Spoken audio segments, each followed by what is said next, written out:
Eny ary tompoko lasy tompovavy tafaraka indray isika ato anatin'ny miara-manonja MPS Radio Mada manantitra ny arabo mbampirarintso ho antsika mianakavy na ianao eto an-toerana na ianao any ampitan'ny ranomasina isaorana ihany koa ilay nahary satria dia nomeny andro vaovao indray isika amin'izao talata 5 febroary 2024 izao. Mandeha dia mandeha fotoana misasakasada ny volana febroary taona 2024 inona ny zava-bita manahoana ny fiainantsika mianakavy marondroso mijanona sa miemitra anjarantsika no mamaly an'izay fa ato anatin'ny miara-manonja MPS Radio Madalo dia toy ny mahazatra eo ny famakafakana isatsokajiny eo ihany koa ireo hampisehatra efa hitako aketo ohatra ny solomavam-bahoaka ny Madagasikara voafita tamin'ny alalan'ny Tiako Madagasikara tao amin'ny boriboritany faefatra Emilien Rambosalama na ny député Rambo ary dia ho avy eo ihany koa namana Faniry Razafy hitondra famakafakana ihany koa sy vaovao maro samihafa ary mbola isy ny vahiny izay hitondra famelabelarana ihany koa hiaraka amin'ny Faniry Razafy manatany rehefa any amin'ny manodidinana ny amin'ny folora sasany anoany fa ny isehatra voalohany aloha dia ny député Rambo fa le miarabanao député ary dia hiaraka eto isika mandritra ny minitra maromaro zany ao anatin'ny famelabelarana izany inona moa no resahana ato fa dia raharaham-pirenena fa ny fanontaniana apetraky ny olona amin'izao fotoana izao député Emilien Rambosalama dia ny hoe ahoana izy ity mandeha makaizy ity fireneny ity hoentina makaizy ity vahoaka malagasy ity anahoana ny hoavitsika ny fiatrehana ny vokatry Ianasy Batsoray mbola ao anatintsika zao efa mananotaninao indray le domako ary efa tena akaiky dia akaiky ary dia hitantsika eo moa ny fizotrany izany rehetrarehetra zany ny fitondram-panjakana ty tao amin'ny savoritaka ambony ambany sy ny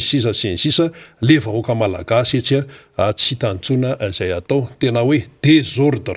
tsy misy zavatra tena hoe misongadina fa ny fahantrana sy ny fahasarenana aloha zany zao no tena hita mibaribary aloha miarabanao député Rambosalama Emilien Ndawary. Miarabanao Rina dia miarabany Faniry ihany koa amin'izao andro ny talata 15 ny volana febroary taona 2024 zao. Tsy adino anareo teknisianina izay mampita ity fandaran'ity eran'izao tontolo zao mampita ity fandaran'ity amin'ny alalan'ny radio Mada ary ianareo mampita an'ity amin'ny alalan'ny tambazotra tserasera sy ny YouTube dia miaraba ianareo koa mpanjoy an'ity fandaran'ity any ivelany sy eto an-tanindrazana ary indrindra amin'ny isika amin'ny boriboritany faefatra manarak'izay Rina dia tsy aintsy sotran'Andriamanitra amin'izao andro zao satria mbola notantaniny sy novombininy isika ka noeny an'ity andro 15 volana febroary ity betsaka ny teo tonga amin'izao andro zao kanefa io araky le teny hoe samy manana ny andro ny olona ary samy manana fotoana andehanany kanefa tsika mbola mena an'izao dia ataoko arariny sitsiny raha hisotra azy da izany raha dia mitondra ny fiononana feno an'ireo fianakaviana nanana ny namoiavana sy tapaka amin'izao fotoana izao ary miompona alahelo amin'izany isika satria izay le fihavanana malagasy ary dia mirary koa an'ireo namana havana malagasy traboina ihany amin'ny faritra tsy matsinana iny na eto amin'ny afaka manohy na eto amin'ny faritra ampovoantany izay mbola mitondra ny takaitra napetraky ana fa dia mirary anareo makahiranareo tsy okivy amin'izany zava-miseho zany fa zany no iainana ary araky vitenena hoe manditany ny tena tsy maintsy iso lavaka ary milololanitra tsy maintsy olena tsy eto Madagasikara rery misy zavatra mitranga ohatran'izao fa erany zao tontolo zao satria araky ny tengy tamin'ny farany tao samy mahazo ny aty amin'ny Oceany Indiana zao dia mahazo ny atao hoe tempête tropicale cyclone ny any amin'ny faritra any amin'ny Amerika any dia mahazo ny atao hoe tornade de ny any amin'ny Pasifika any amin'ny Japon sy ny Chine sy ny rehetrarehetra iny faritra asiatika de mahazo ny typhon dia ny ouragan moa tsy ferana antsony de samy mahazo an'izany daholo ka zay no atao hoe tsitsika rery no sendran'izao zava-mitrango zao fa samy mahazo an'io daholo ka dia makahery ny malagasy rehetra amin'izao zavatra zao ary tsy mitsahatra tondram-bavaka ny vahoaka efa voateniny atao rina le marary ny malagasy zany rehetrarehetra zany marary amin'ny lafiny rehetra mihitsy de atao alonga mo tenena hoe les mots MAUX angamba no teninazy hoe zany no aretina mahazo ny malagasy amin'izao fotoana zao ary iana malagasy ka alohan'ny idirantsika amin'io ao anatiny tsitatsita tsaritra fotsiny vetivety za andehaka aty embouteillage de tena embouteillage mihitsiny eritreretra fa mialo sonerana mandeha makaty amin'ny NBS mahazo ny fahasankarana iny adiny ray nefa lalana raha misy de misy tsy ampy 2 kilomètres akory adiny ray zany rehefa tena jerena izy de maninona lalana ratsy route nationale iny route nationale fa tsy hoe inona route nationale iny miala eo amin'ny akady vahoaka mandrapatonga ary amin'ny Andramomena route nationale iny tsy misy mikarakara ny gabraraka eraky ny lalana mandeha inona ny antony tsy mandeha ndraiky trampitandro filamina zay tokony hanao an'izany na amin'ny polisy ny gendarme satria eo no zatra misy polisy misy gendarme amin'ny rond-point rehetrarehetra iny misy gendarme misy polisy tsy misy mandray andraikitra fa resaka no atao be deabe fa mijery an'le hoe manao régulation le circulation tsy misy anika lasa fitohanana tena mampijaly de na ny olona andeha asa azy satria tadio fa misy olona miala any Ambomanga kely de mahazo an'iny bypass iny de mahazo an'iny digue iny de tonga ny Andramomena misy asa iny Andramomena mandeha amin'ireny bus 194 163 reny tara inona ny antony ratsy ny lalana tsy mandray andraikitra ny mpitandro filamina tokony hanao ny régulation circulation efa mitohany efa otsasakadina zay mody misy mandeha mitsoka sifle fa amin'ny rond-point misy efa misy polisy efatra dimy aninona jorojoro fotsy miresaka de amin'ny téléphone fa niadiny samy polisy zany de manao régulation circulation zay no ataony ny reny polisy reny fa tsy jorojoro de tena mijaly zany problème nefa eritrereto hoe atsasakadiny lany eo hotara le olona de verina ny atao hoe ny entreprise gesandreny olona reny aza dia ho fatiantoka satria le mpiasa tokony andeha ho any tsy tonga dia ohatrina koa mivola very am'zany iny anankiray ka eto zany de miteny am'le mpitandro filaminana mihitsiny hoe tsy andeha hijoro amin'ny rond-point ry zalany no ataonareo na iresaka na itelefona fa anao ny régulation circulation mandeha mijery de raha misy fitohanana de mandeha mamany olana hoe inona ny fitohanana ty raha mandeha lavitaro de inona mahatonga ty lavabe ty satria manina misy sarety tsy manana sarety fa efa misy ora koa tokony andehana sarety de mba jerena na misy tomobile maty de makisaka le tomobile fa tsy sitrapo le tomobile maty eo natao de lasa lala tokony natao zany rehetrarehetra zany marary an'ty Madagasikara ty inona ny antony tsy vandraisan'olona ndraikitra amin'ny asa misy azy iny tsaritra anankiray tsaritra faharoa de anisany marary kio de zay tena mba mampalahelo mihitsy kosa raha zalo mpame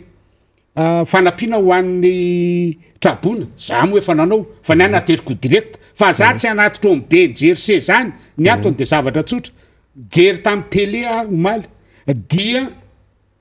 le olona miteny misaotra ny filohan'ny rajoelona namey anty fanampianty namey anay vary nga izy namey an'io fanampiana naterin'ny olona tany amin'ny benjersey ho an'ny trabona no tongany de lasa le filoam-pirenena mahazo hoe izy nameno tena mamita boka mihitsy ny ty fanjakany ty de anika lasa le olona zany tsy lazana amin'ny marina fa andaingana hoe filorajelona namey an'io tsy anaran'le société le tranombarotra namey an'le fanampiana no voateny hoe misaotra ny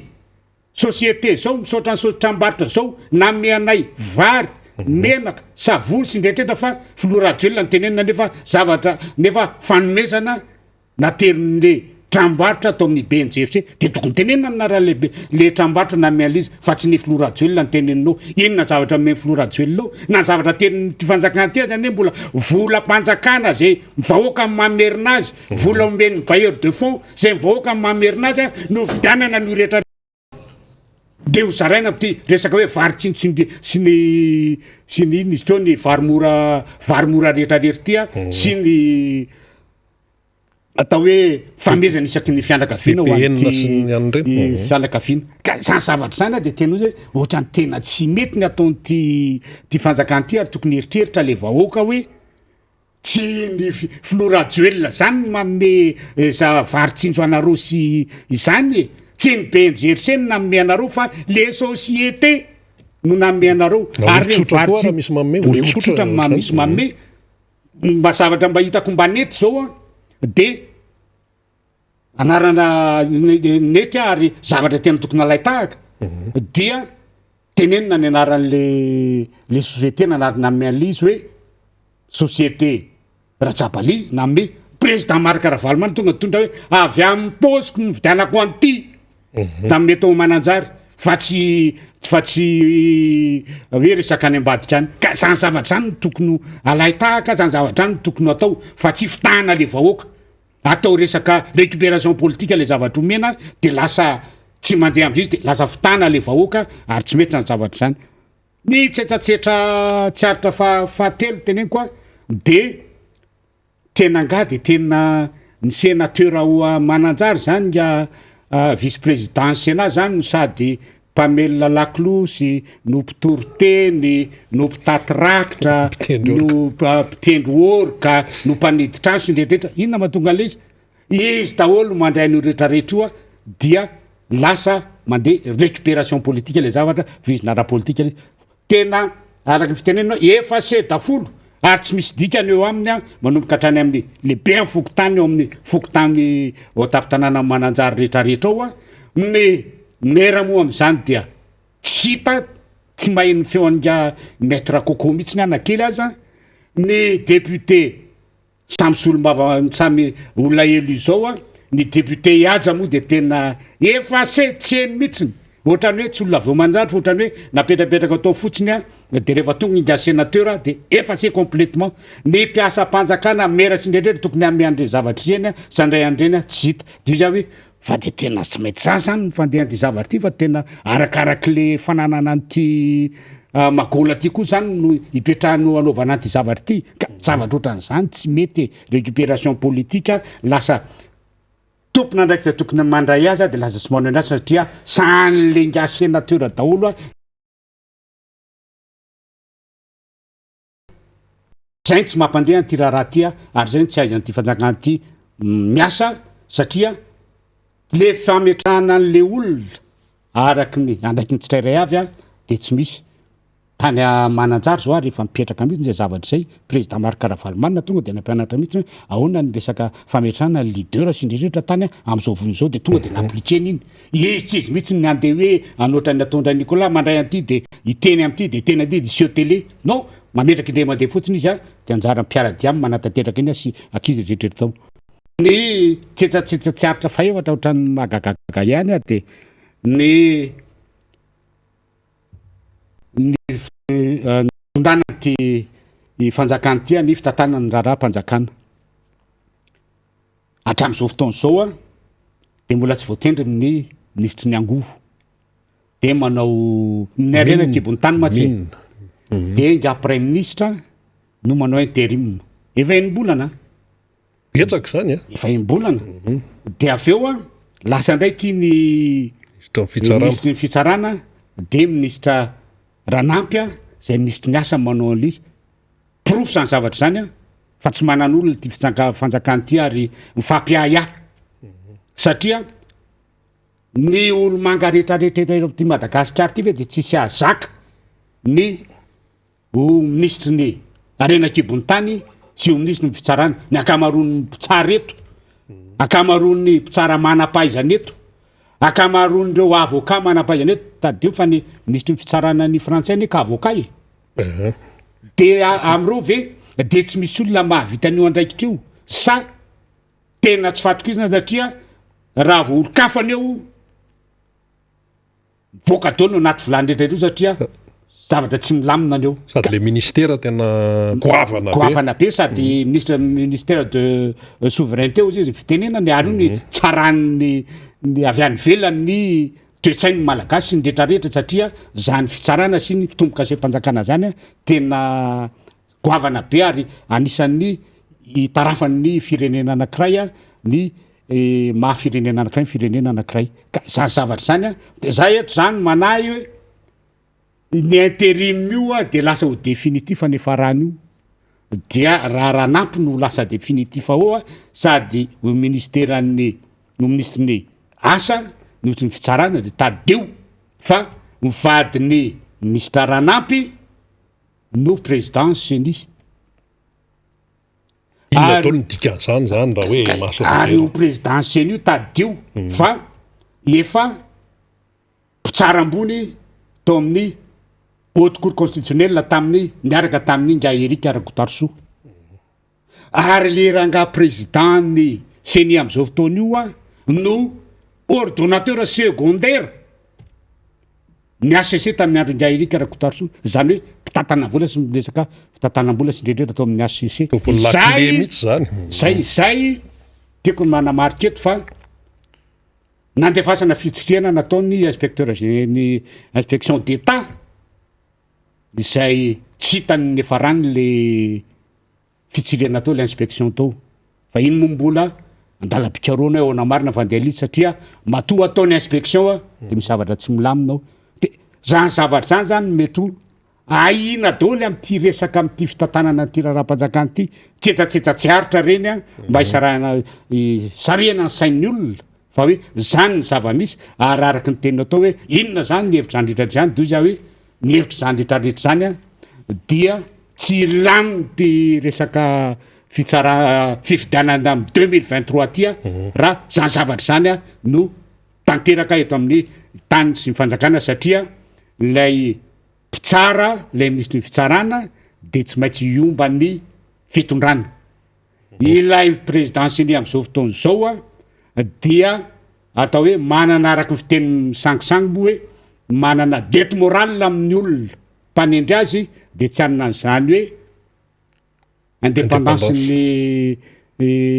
élection zany tsy anana an'izany mihitsy fa tsy maintsy misy tsindreo ary tsy maintsy araky mitenenina hoe tsy maintsy eritreritra foana izy hoe tiany nametraka de anao zavatra tsy atonka zay tsetsatsaratra zay mba tiako alefa kely fotsiny mba hoen'ny olona hoe ay ve zany ny tena zany ny zava-misy ary mampalera raha dia président Ravalomanana mitondra fanampiana de tonga de efa raisin'ny olona ny mananjary ohatra ny fahavalo raha reny zavatra nitrango maly tamin'ny tele reny de mampalahelo mampalahelo mihitsy ny hoe manome fanampiana manadiny tanàna de hitondrana banderole dia le olona mihitsy no miantso any hoe anao fa hiatsony lehibe ny izy mampitondra ty banderole ty nefa fanampiana vohitiava mahatratra le fihavanana malagasy no ny filoha Marc Ravalomanana any fitiavana avoaka mananjary de avadika resaka fankalana ohatran'ireny izy fa soa ihany fa mba nisy olona mba nieritreritra tao anatin'le fitondra fanjakana tao anatin'lay mpitandro filaminana de nisy an'izy gendarme 3 baretsy 4 baretiny mba nyteny hoe asoro banderole anao fa resaka fanampiana vahoaka zao sy ndretra fa tsy resaka politika ka zany retraretra zany zany hitanao hoe zany daholo le marary an'ty Madagasikara ty am'izao fotoana zao ary tsy misy zavatra tsy marary eto fa nany kibony gasy marary tsisy sakafo miposiny gasy marary satria tsisy vola ny fiainandra malagasy marary satria tsisy asa nefa andripahalemana marary satria betsaka amin'ny matimaty foana fahasalamana marary satria covid tsy hita zay fandehany de sary adiny efa matimaty any tsy hitako zay tsy marary eto marary daholo eto marary tsy zavatra milamina eto toekarenina marary sy ndretraretra tsy zavatra hoe mba mahasalama gasy raha am'izao fotoana zao fa marary irina zay ny zava-misy eto ary tsisy indrina azo antenaina amty régime ty raha zo zavatra zao no miseho ny Dumako zay efa ho avy ny eto mbola tsy vita ary izy efa manangasanga ndray hoe région efatra ho no dibo-drano Dumako io Dumako de efa misy ray koa any ana de zany de mbola mahola ahoana ihany araky ny teny zay araky ny teny namana mpanao gazety hoe ahoana mariny ty Madagasikara ty ahoana fandehany ty tenga marina le tsetsetsetsiatra fa de meno anao ny fitenenana omenanao ka tsy hoe député Rambo ihany moa no manamarika an'izany hoe tsetsatsetsatsyaritra maro zany fa ny vahoaka malagasy mihitsy ny tena manamarika an'izay amin'izao fotoana zao satria iainana isanandro le izy tsisy zavatra foroniny zany fa le izy iainana dia mametra-panontaniana foana le hoavin'le Madagasikara zany zao tena rahona mainty mihitsy ny eo aloha eo hoe tena onty fa to tena tsy hita mihitsy zay lalakombana fa tena maizana tanteraka efa natsidika teo ihany député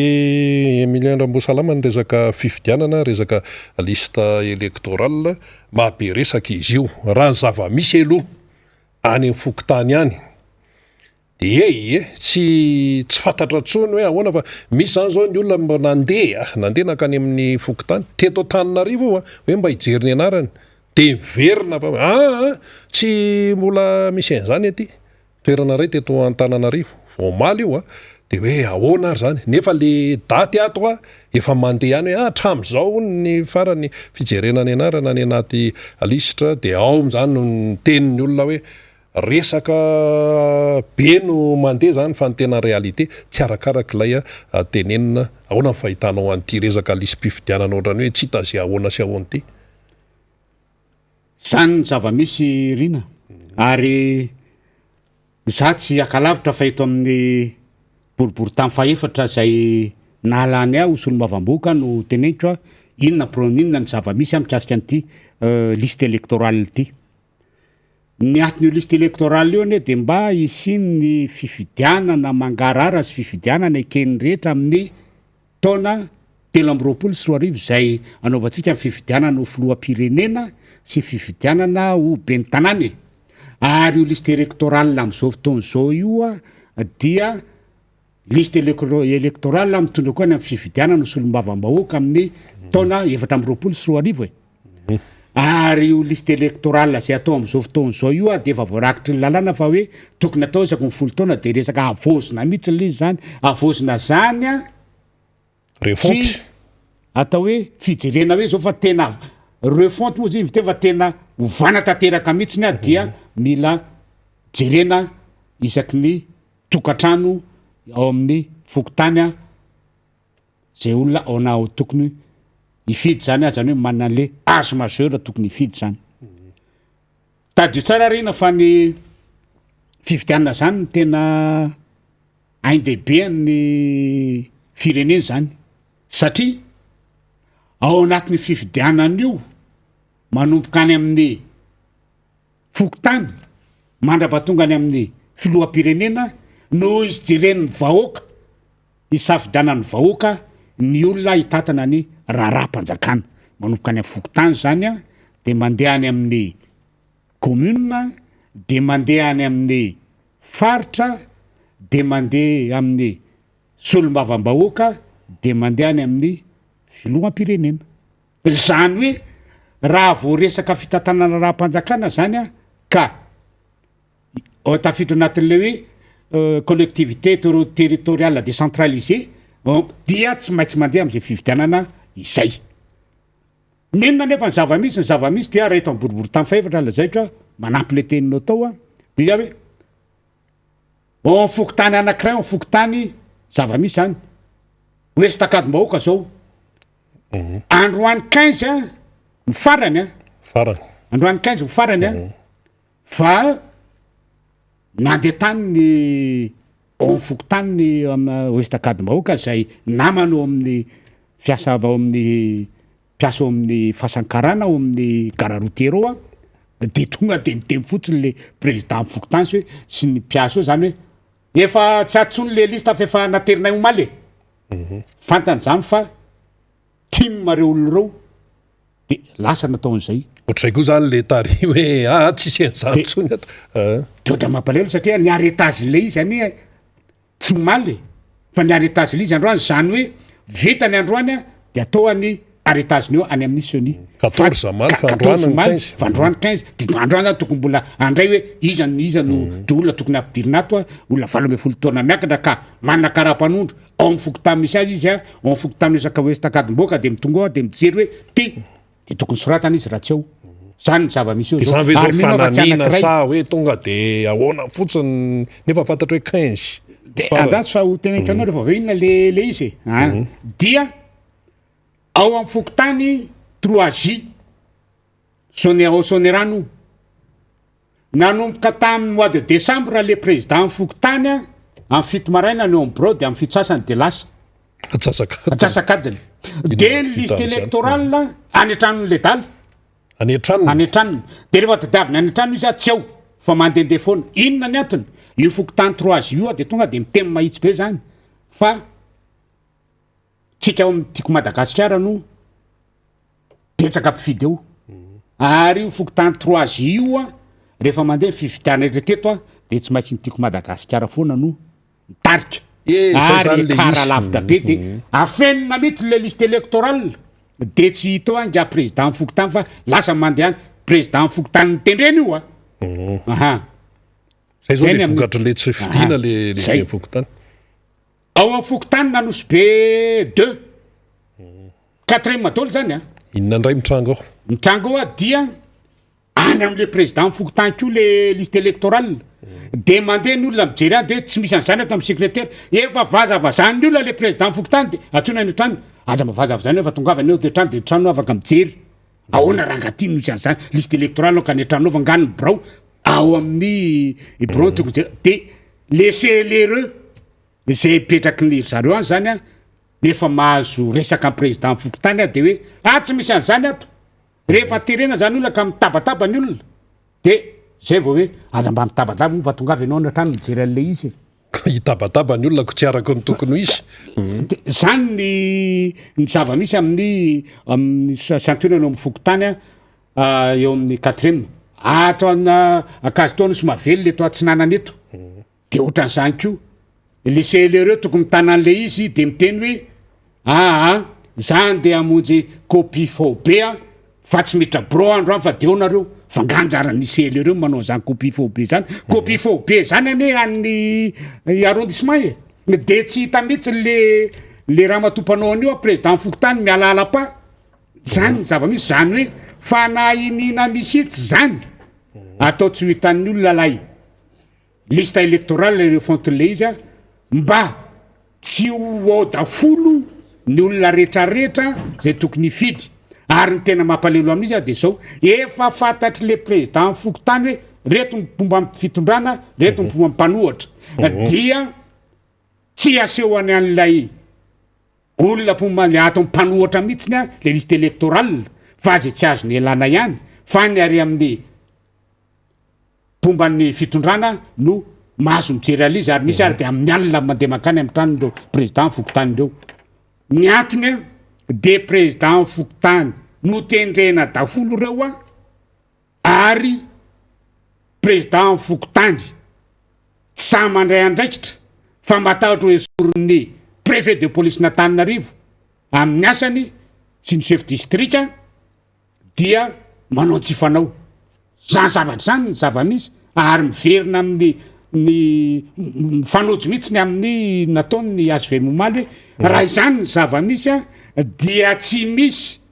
fividianana angarahary eto satria ninona ny antony ny mpilalao ny supporteur de efa ferana hoe nenay arivo ny nareo ronjato ny mpilalao moa de efa mangalatra départ de zao fa tsy mba hoe miaraka miainga de zany ny zava-misy de raha eritreritra fifidianana mangarahary eto raha izao fanao fanjakana am'izao fotoana zao fanao many amin'ny liste électorale manomboka any amin'ny fokotany am'izao fotoana zao de miteny aminao rina fa tsy zavatra mangarahary eto kanefa dia ny vice président ny CENI Ngatieri mihitsy no teny hoe misy doublon eo tamin'iny de zay no natonga le écart de voix 500 000 sa 400 000 mahery zay dia ny temps passation koa dia efa nteny mihitsy ny président CENI sortant hoe tsy mety io liste électorale io fa mila manao liste électorale biométrique isika raha ohatra tena andeha amin'ny fifidianana mangarara fa tsy io manana fotoana nanaovana zany ty fanjakany ty e azo tao zany rehefa mary manam-bola zany ty fanjakany ty e ary na tsy manam-bola azy izy a vo mainka tenin'ny communauté internationale raha ohatra ka samboly izy anavozana an'io a ary vita malaka ary miampiny hoe fiara-miasa amindrareo na au niveau an'ny sadeka anao an'io zavatra io a na au niveau an'ny union européenne anao ny zavatra io a manampy reo raha ohatra tena tiatsika ny anana fividianana mangarara de amin'ny liste électorale io fa tsy mieritreritra zany ty fitondrany ty a fa mieritreritra ho tonga ao amin'ny fitondrana tanàna Tananarivo sy ny députation sy ny présidence ny république mandaa manaraka zao a ao anatin'ny raharaha maloto ao anatin'ny raharaha ao anatin'ny lista tsy mangarahara ary ao anatin'ny lista tsy azo jeren'ny olona ka zamana fa reo zava-jaony mitranga de tsy lamina ny ty Madagasikara ty indray mandeha mitratritsika ty ma fa za koa zany tsy manay kosa hoe efa vota amin'ny farany teo de molo tratra koa am'izao indray mandeha ihany no azo le ferina fa raha mbola misy zavatra mitranga am'zao tsisy anaky an'izany kosaka fa satria nina ny antony le ho avy ny taranaka mihitsy ny simba rina tsisy ninona tsony ho azo ny taranaka eto ny tany lasany karana lasany sinoa ny vatso lasany Sri Lankais sy ny rehetrarehetra ny vola efa voafariparitra dolo ariary sy non tsisy manaiky an'izany eto tsy raha vo zany zavatra mitranga de tsy laminy ty Madagasikara ty ary ny olona tsy anaiky an'izany satria efa fantatry ny olona am'izao fotoana zao hoe inona marina ny tena zava-misy a mikasika n'ity refontin'ty listiny fifidianana ty zany e ka tokony eritreritra ny mpitondra am'zany miteny an'izany a tsy hoe manao menace na maninona fa miteny ny zava-misy ary hoe teny hoe mety zao zavatra mety hitranga satria ny olona tsy anaika amin'ny résultat oa raha ohatra mbola izao no atao mbola manga fotsiny mbola seni mbola an'izy menakavy ao anatin'ny seni io tokony asiana le autorité morale oa efa teny kitreto tamin'ny farany le autorité morale de hoe mba olona mba manam-panahy ao anatin'ny membre io a olona mba ao anatin'ny FFKM mba tokony ao a mba afaka manao balizy an'io seny io fa nizy rehetrarehetra ao ane de pomba ny fitondrany dolo de araky ny fitenenina hoe sady mandidy no manapaka ny mihinany de izy ara no de tsisy olavaky ijery mihitsiny fa de zay ataony eo ataony de ohatran'izay ko ny eo amin'ny HCC koa de mitovy andry de zany ve ny zavany tsy mety ho liste électorale io ary za de tena mana fa tsy laminy ty Madagasikara tya raha ohatra io zavatra io mitranga eto a de miantso zany hoe mbola tsy tara fa avereno any amin'ny fokotany io liste électorale io a rehefa hitanareo avy any a de afaka mijery ny olona fa raha sanatr'izany ka io no entinareo taritinareo hatramin'ny farany a dia manany ho avyny ty Madagasikara tya fa tsy laminy tya satria maninona tsy adalatsony ny olona avefa mahafantatra hoe zao ny tena marina momba an'ty zavatra tya ka de tsy anaiky tsony ny olona miteny an'izany a dia mba tiany ty Madagasikara ty tsy tiana hoe ao anatin'ny resaka crise politika foana no iainana fa mba ao anatin'ny filaminana tsy ao anatin'ny fahamarinana mba iainan'ny vahoaka ary tena mba hoe ao anatin'izany fividianana milamina sy marina sy mahitsy zany a mba afahan'le taranaka faramandimby a iainao arinao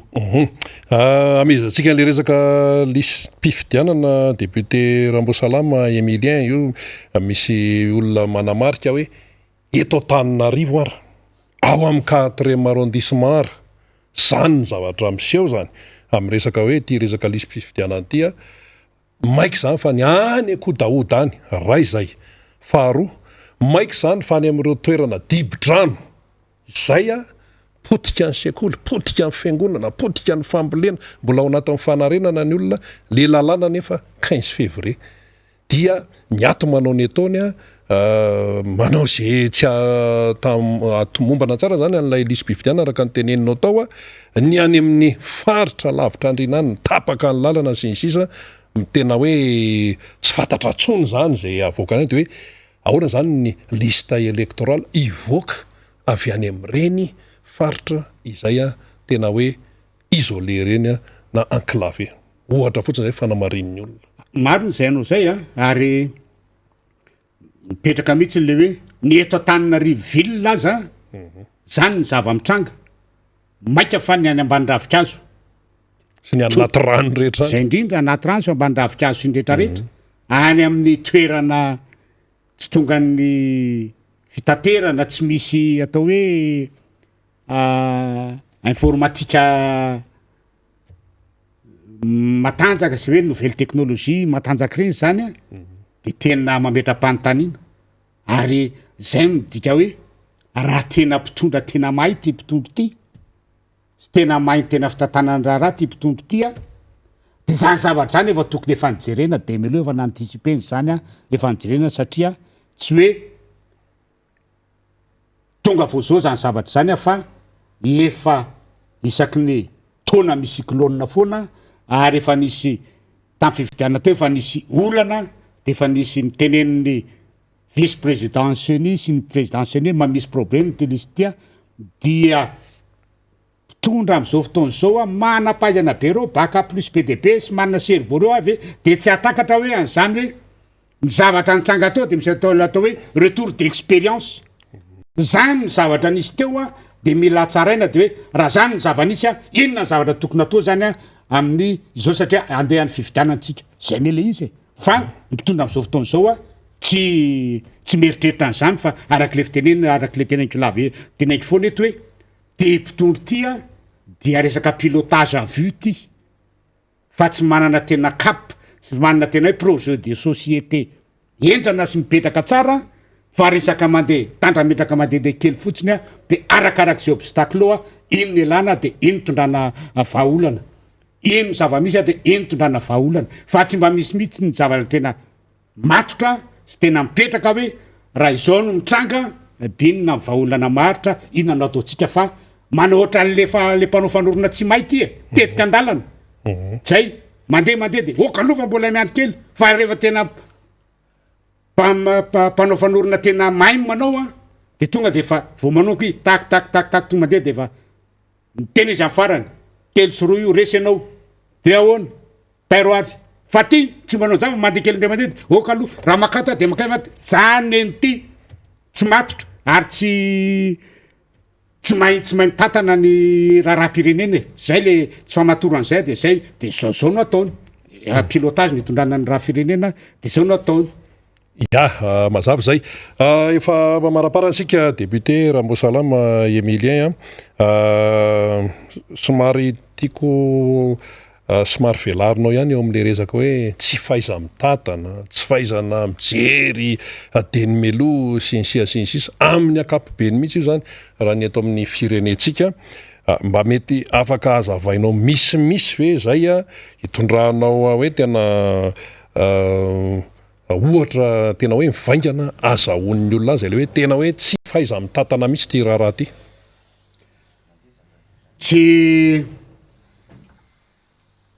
ty fitondran ty zany a dia efa natsipiky teo ihany le izy hoe raha mitondra zany ianao a de arak'le fitenenana hoe gouverner c'est prévoir ao anaty zay zavatra rehetra zay zany a dia tsy maintsy jerenao daholo ny zavatra rehetra mety hitranga amin'ny eto amin'ny fiainam-pirenena zany hoe mianticipenao zany ary ty fitondrany ty a tsy manana zay atao hoe esprit d'anticipation zay inona mahatonga zay satria tsy hain'le mitatana tsy matotra amin'ny resaka fitondrana ohatra fotsiny raha hitena zao hoe fanendrena olona fotsiny zao olona be de be reo efa midofotra ampo atao zay hoe ay ve zany nataony ty olona ty ay ve ty olona ty ohatran'izao hoe inona ny atony tsy mba elana am'izay re de tokony hoe fantatra tsara hoe ahoana le soin le personnel le hitanany ty département ty fa tsy variana mijery ny apparence extérieure fotsiny fa tena hoe ahoana maro ny olona io ary tsy hoe resaka mbika akory de zay fa i ao anatin'io gouvernement io a ary zay mahatonga an'izy menaka fanipakoatran'io a tsy matotra amin'ny fijerena lizy a tsy manana zay esprit d'anticipation zay amin'ny zavatra rehetra atao io ane jery manao enquête de moralité anao afaka manao enquête de moralité ny any amin'ny présidence ny république afaka manao enquête de moralité ny eo amin'ny primature afaka mampiasa ny any ambianko izy hoe any ahoana fahitanareo ny mana fitsarana mandeha sy ny rehetrarehetra fa efa tonga ao a de fotsiny le ministra telo androko re zao nitranga zao re zao a de fafambaraky reny ho an'le olona nan'olotra azy sy ho an'ilay mpanendry sy ny prime ministre sy ny filohan'ny république zany satria ny vahoaka ty miteny tsy izy anay olona io nefa ny areva vita soisy ndraitraiky eo vao miverina de afa-baraka hoe samy ve ny mpitatana kanefa le izy misy fiantraikana ny fiainam-bahoaka fiainam-bahoaka de zay le hoe tsy mi-anticiper zavatra tsy zany hoe tsy mahay misoroka de melo mijery mivaolona de melo hoe ty raha misy zavatra mitranga tonga de tiano atao fa mbola lany andro ampieritrretana sy ndretrarehetra ao de ohatran'izay koa ny resaka hoe zao nao zava-misy any amin'iny faritra atsimo iny de ny haingo de hoe misy an'le faritra tsy tonga ny tomobile sady tsy tonga ny lakana anaterana fanampiana fa tsy maintsy anaterana anaovana largazy amindreo planina de nandeha le sesina kely ny efatra miverina alefany kongo 250 kilos ny zakany de ny efatra miverina zany a une tonne aveo ampiany kongo ray manontolo e de zany hoe zany zavatra zany a tokony efa nijereny le fanjakana amin'ny fitaovana omena andreo mpitandro ny filaminan'ireo nakaiza zao le kaza izany efa nyteneiko teto zany a ary teto mihitsy nareo mindralany tena anao ka hoe le kaza io ne ka ilaina amin'ny fotoana cyclone nanaovana dropage na fanafody na vivre na olombelona andeha navitra an'ireo olonareo e nakaiza izy zao de lazaina hoe ao Afrika mbola mila fanamboarana mbola atao an'izao sy ndretrarehetra 4 millions d'euros ve de tsy anana ty fanjakany ty raha tena hoe ilainy zany zavatra zany fa tsy lara-pahamena aminy izy na hoe mety tsy mandeha mibizina fa aloha hijanona any de zao de andeha le mpitondra fanjakana fa hoe andeha hijery hélicoptère gros porteur angataka an'io any amin'ny namana hoe mba hanaovana an'le dropage le sakafo sy ny vivre sy ny fanafody zany zavatra zany a ianao manana nytafika anao ohatrany io manana le roplan maninona tsy natao ezaka de hoe ty misy an'ty roplaniny tya azo entiny tya atao zay hitazomana ty raha ngatya anaovana amonjena ny vahoaka am'izao fotoana zao a fa tsy nanao an'izany le fanjakany nefa misy général be firy tsy efa misy zato mahery mitondra kitana efatra sy kitana telo sy kitana roa ao gendarme miaramila polisy de tsy atakatra olona anakay de tsy atakatra zany hoe tsy maintsy mila roplaniny zay nanaovana ty satria ty cyclone ty ne ka ho tonga foana e ary cyclone io a rehefa mipetaka de fa io zao fahoriana mitranga de zany hoe de tsy mba vita ve mi-anticiper hoe tika tsy maintsy anao dropage tsy maintsy tondra drano a fa aloha jery vaolana iny na vaolana ty efa misy roplanina ataotsika zay manao fa andeha hindrana ariaman'olona ary indray de mbola miandry ny fahatongavany indray nefa le raha teo le izy a petraka vato ny roplanina ery arivomamy ny roplanina alefa ny vivra tonga de lasa alefa ny misy platsaka nelinay anao manao alizy de vita na doana na fanafody de alefany reny olo reny misy parachutiste tao mahay an'izany rehetrarehetra zany a afaka miaraka midina amin'ny entana miaraka milatsaka amin'ny entana vita zany zavatra ohatran'izany zany tsy anyty fanjakany ty de raisiko hoe ohatrany tany le trano rava zao areto a de tamiko commandant efia de hitako mihitsiny a filoha marika ravalo manana tam'izany fotoana zany ny filoha de nitsofoka atao vatomandry ny cyclone mano potitry vatomandry fa mba tsy verenany intsony amin'ny heri-taona hoe potitry vatomandry a tonga de efa nidina tamy président marika ravalomanina après tonga de nanao trano en dur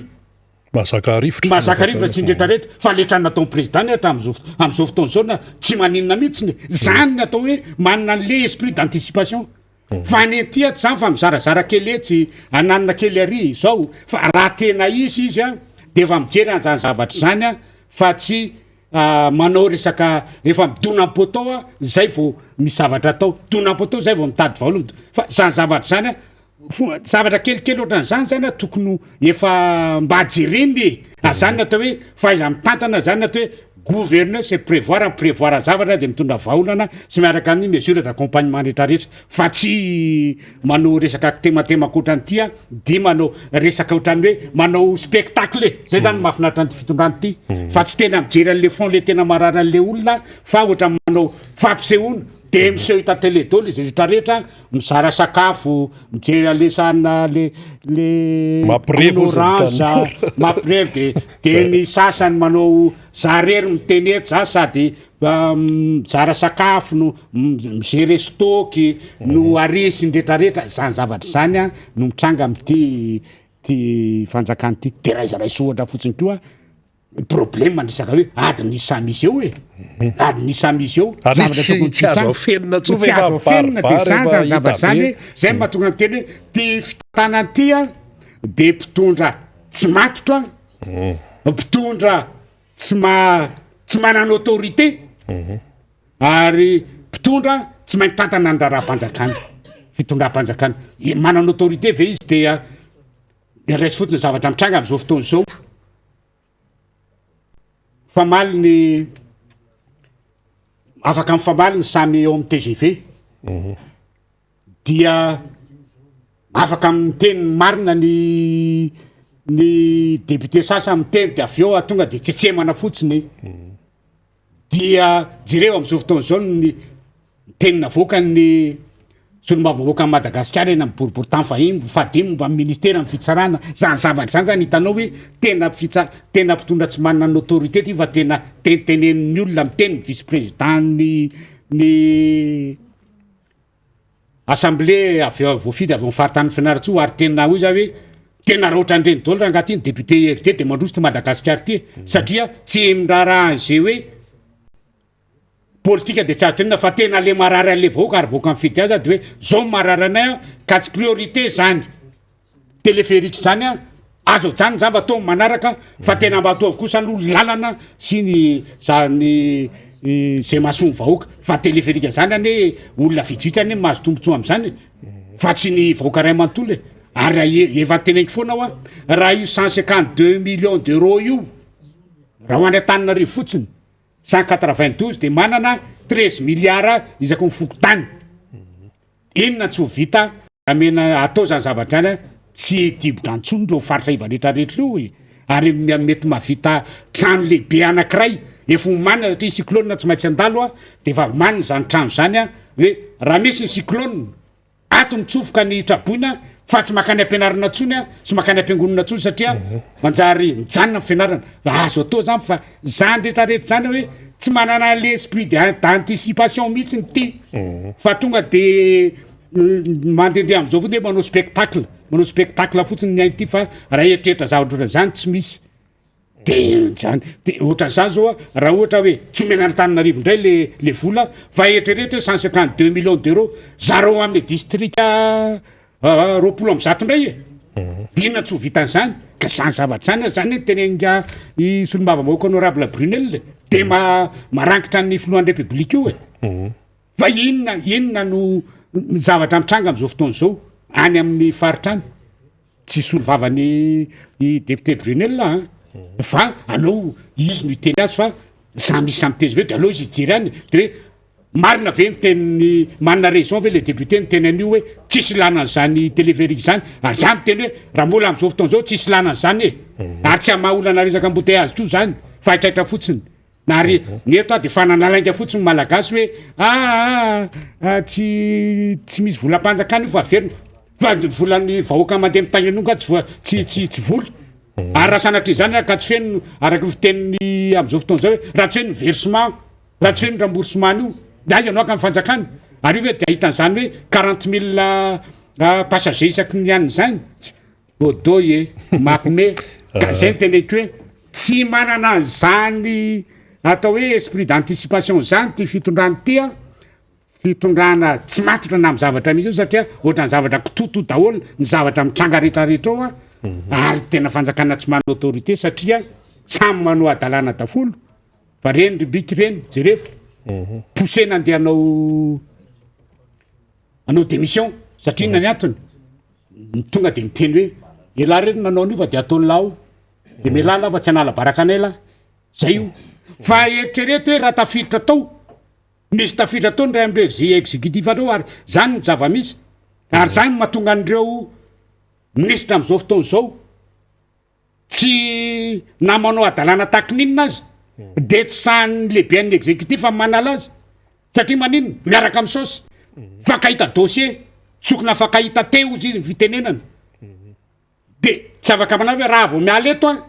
avokako dolo ny dossier de samy taraiky eto zay ne mahatonga io am'izao fotoana zao io de isa de zay mahatonga an'io de samy manao ny ataony daholo de tonga sasany hoe ke laza manaoko zay ny tsy anao de zay mifandeha de voaka malagasy mihina mifatany voaka malagasy mandrainy koa no zay fitenenana zay no fandeha momba an'iny de eny ary namanarina fa de ka atsika mbava omana po-mieritra zay indrindra mbava omana po-mieritreritra mamaraparantsika député Rambosalama Emilien satria efa tazanao ihany koa ny mpisehatra manaraka iaraka amin'ny namana Faniry Razafy Manatany hoentinao amin'ny tiananazy raha sy hoe raha tena tianao amafisina eto ampamarana anazy ary eo ianao ihany koa moa ny mpitandro ny filaminana resaka insécurité mba aloha mba asiana resaka ihany fa tena enjana ny raharaha na tanan-dehibe na any ambanivohitra ny azy zany zavatra anankiroa any ho teneniko hoe momba lera insécurité zany a dia miantso anareo mpitandro ny filaminana tena mba ataovy amin'ny ara-dalàna amin'ny atsakany sy andavany ny asanareo ary raha ohatra ka tsy hainareo zany a de zavatra tsotra be ny insécurité ny solution ny insécurité de zavatra tsotra de araky ny fitenenina hoe occupation spatiale du terrain tsotra be rehefa eny am'ireny faritra reny foana misy mpitandro filaminana de tsisy mpanao ratsy eo na anankiray azy fa ny zava-misy am'izao fotoana zao a tsy hitanao hoe no mpitandro filaminana de hiteny fotsiny aho hoe mpanentaka mpanana nafika amin'ny andro alina tsy andeha nafika ity amin'ny boulevard Tsimandava izy any amin'iny mazava-be amin'ny RN1 iny fa any anatin'ny elakelan-trano any izy mandeha raha an'olana izy a tsery amin'ny tsy eo amin'ny 13 mai tsy eo amin'ny 13 mai izy nandeha kampianatra BRV de an'olana eo fa any amin'ny toerana any amin'ny elakelan-trano totohatra any andralamandra de olona le ankizy na ny zay vehivavy mandeha ohatran'izay koa reny vokarongony reny sy mpitsindrony reny tsy andeha hipetraka ery amorony boulevard Tsimandava ery izy a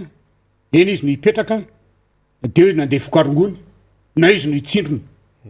fa any amin'ny elakelan-trano any dikan'izany de zao ny mpitandro filaminana zany tokony ameno ny toerana mahamaya sy ny toerana rehetra olona be dehibe ny eto a azo zaraina amin'io faritra io a azo ny gendarme polisy miaramila zaraina amindreo faritra reo a anao occupation ndreo toeran'ireo a de milamina na eto an'ireny vohatra zany a na any ambany vohatra fa tsy zany ny zava-misy fa ny zava-misy eto a any amin'ny kazerindreo de miandry atsonga le ny fotoana miala any amin'ny kazerina mandeha makany amin'ny toerana andehanany a efa mahazo 4 kilometatra ny mpanao ratsy na sarotra ny fiantsoana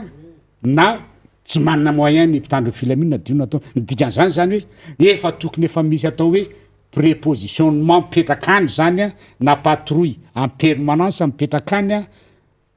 mba isin'zay atao hoe occupation spatiale du terrain zay a occupation toerana occupation mandavataona amin'ny fotoana zany a zay fa rehefa tsy manao an'izay io a de very maina fotsiny zavatra atao na hividianana ino na hividianana inona na hividianana inona zay aloha zavany resaka ka tena zany amin'ny asanareo mpitandro filaminana zany ary tsy maninona fa men'ny colonel ny fanazavana mba ho fantatry nareo généraux rehetrarehetra hoe ay moa zany ny fanaovana an'ity fa raha izo zavatra zao a tsy misy fandripahalemana mandeha eto a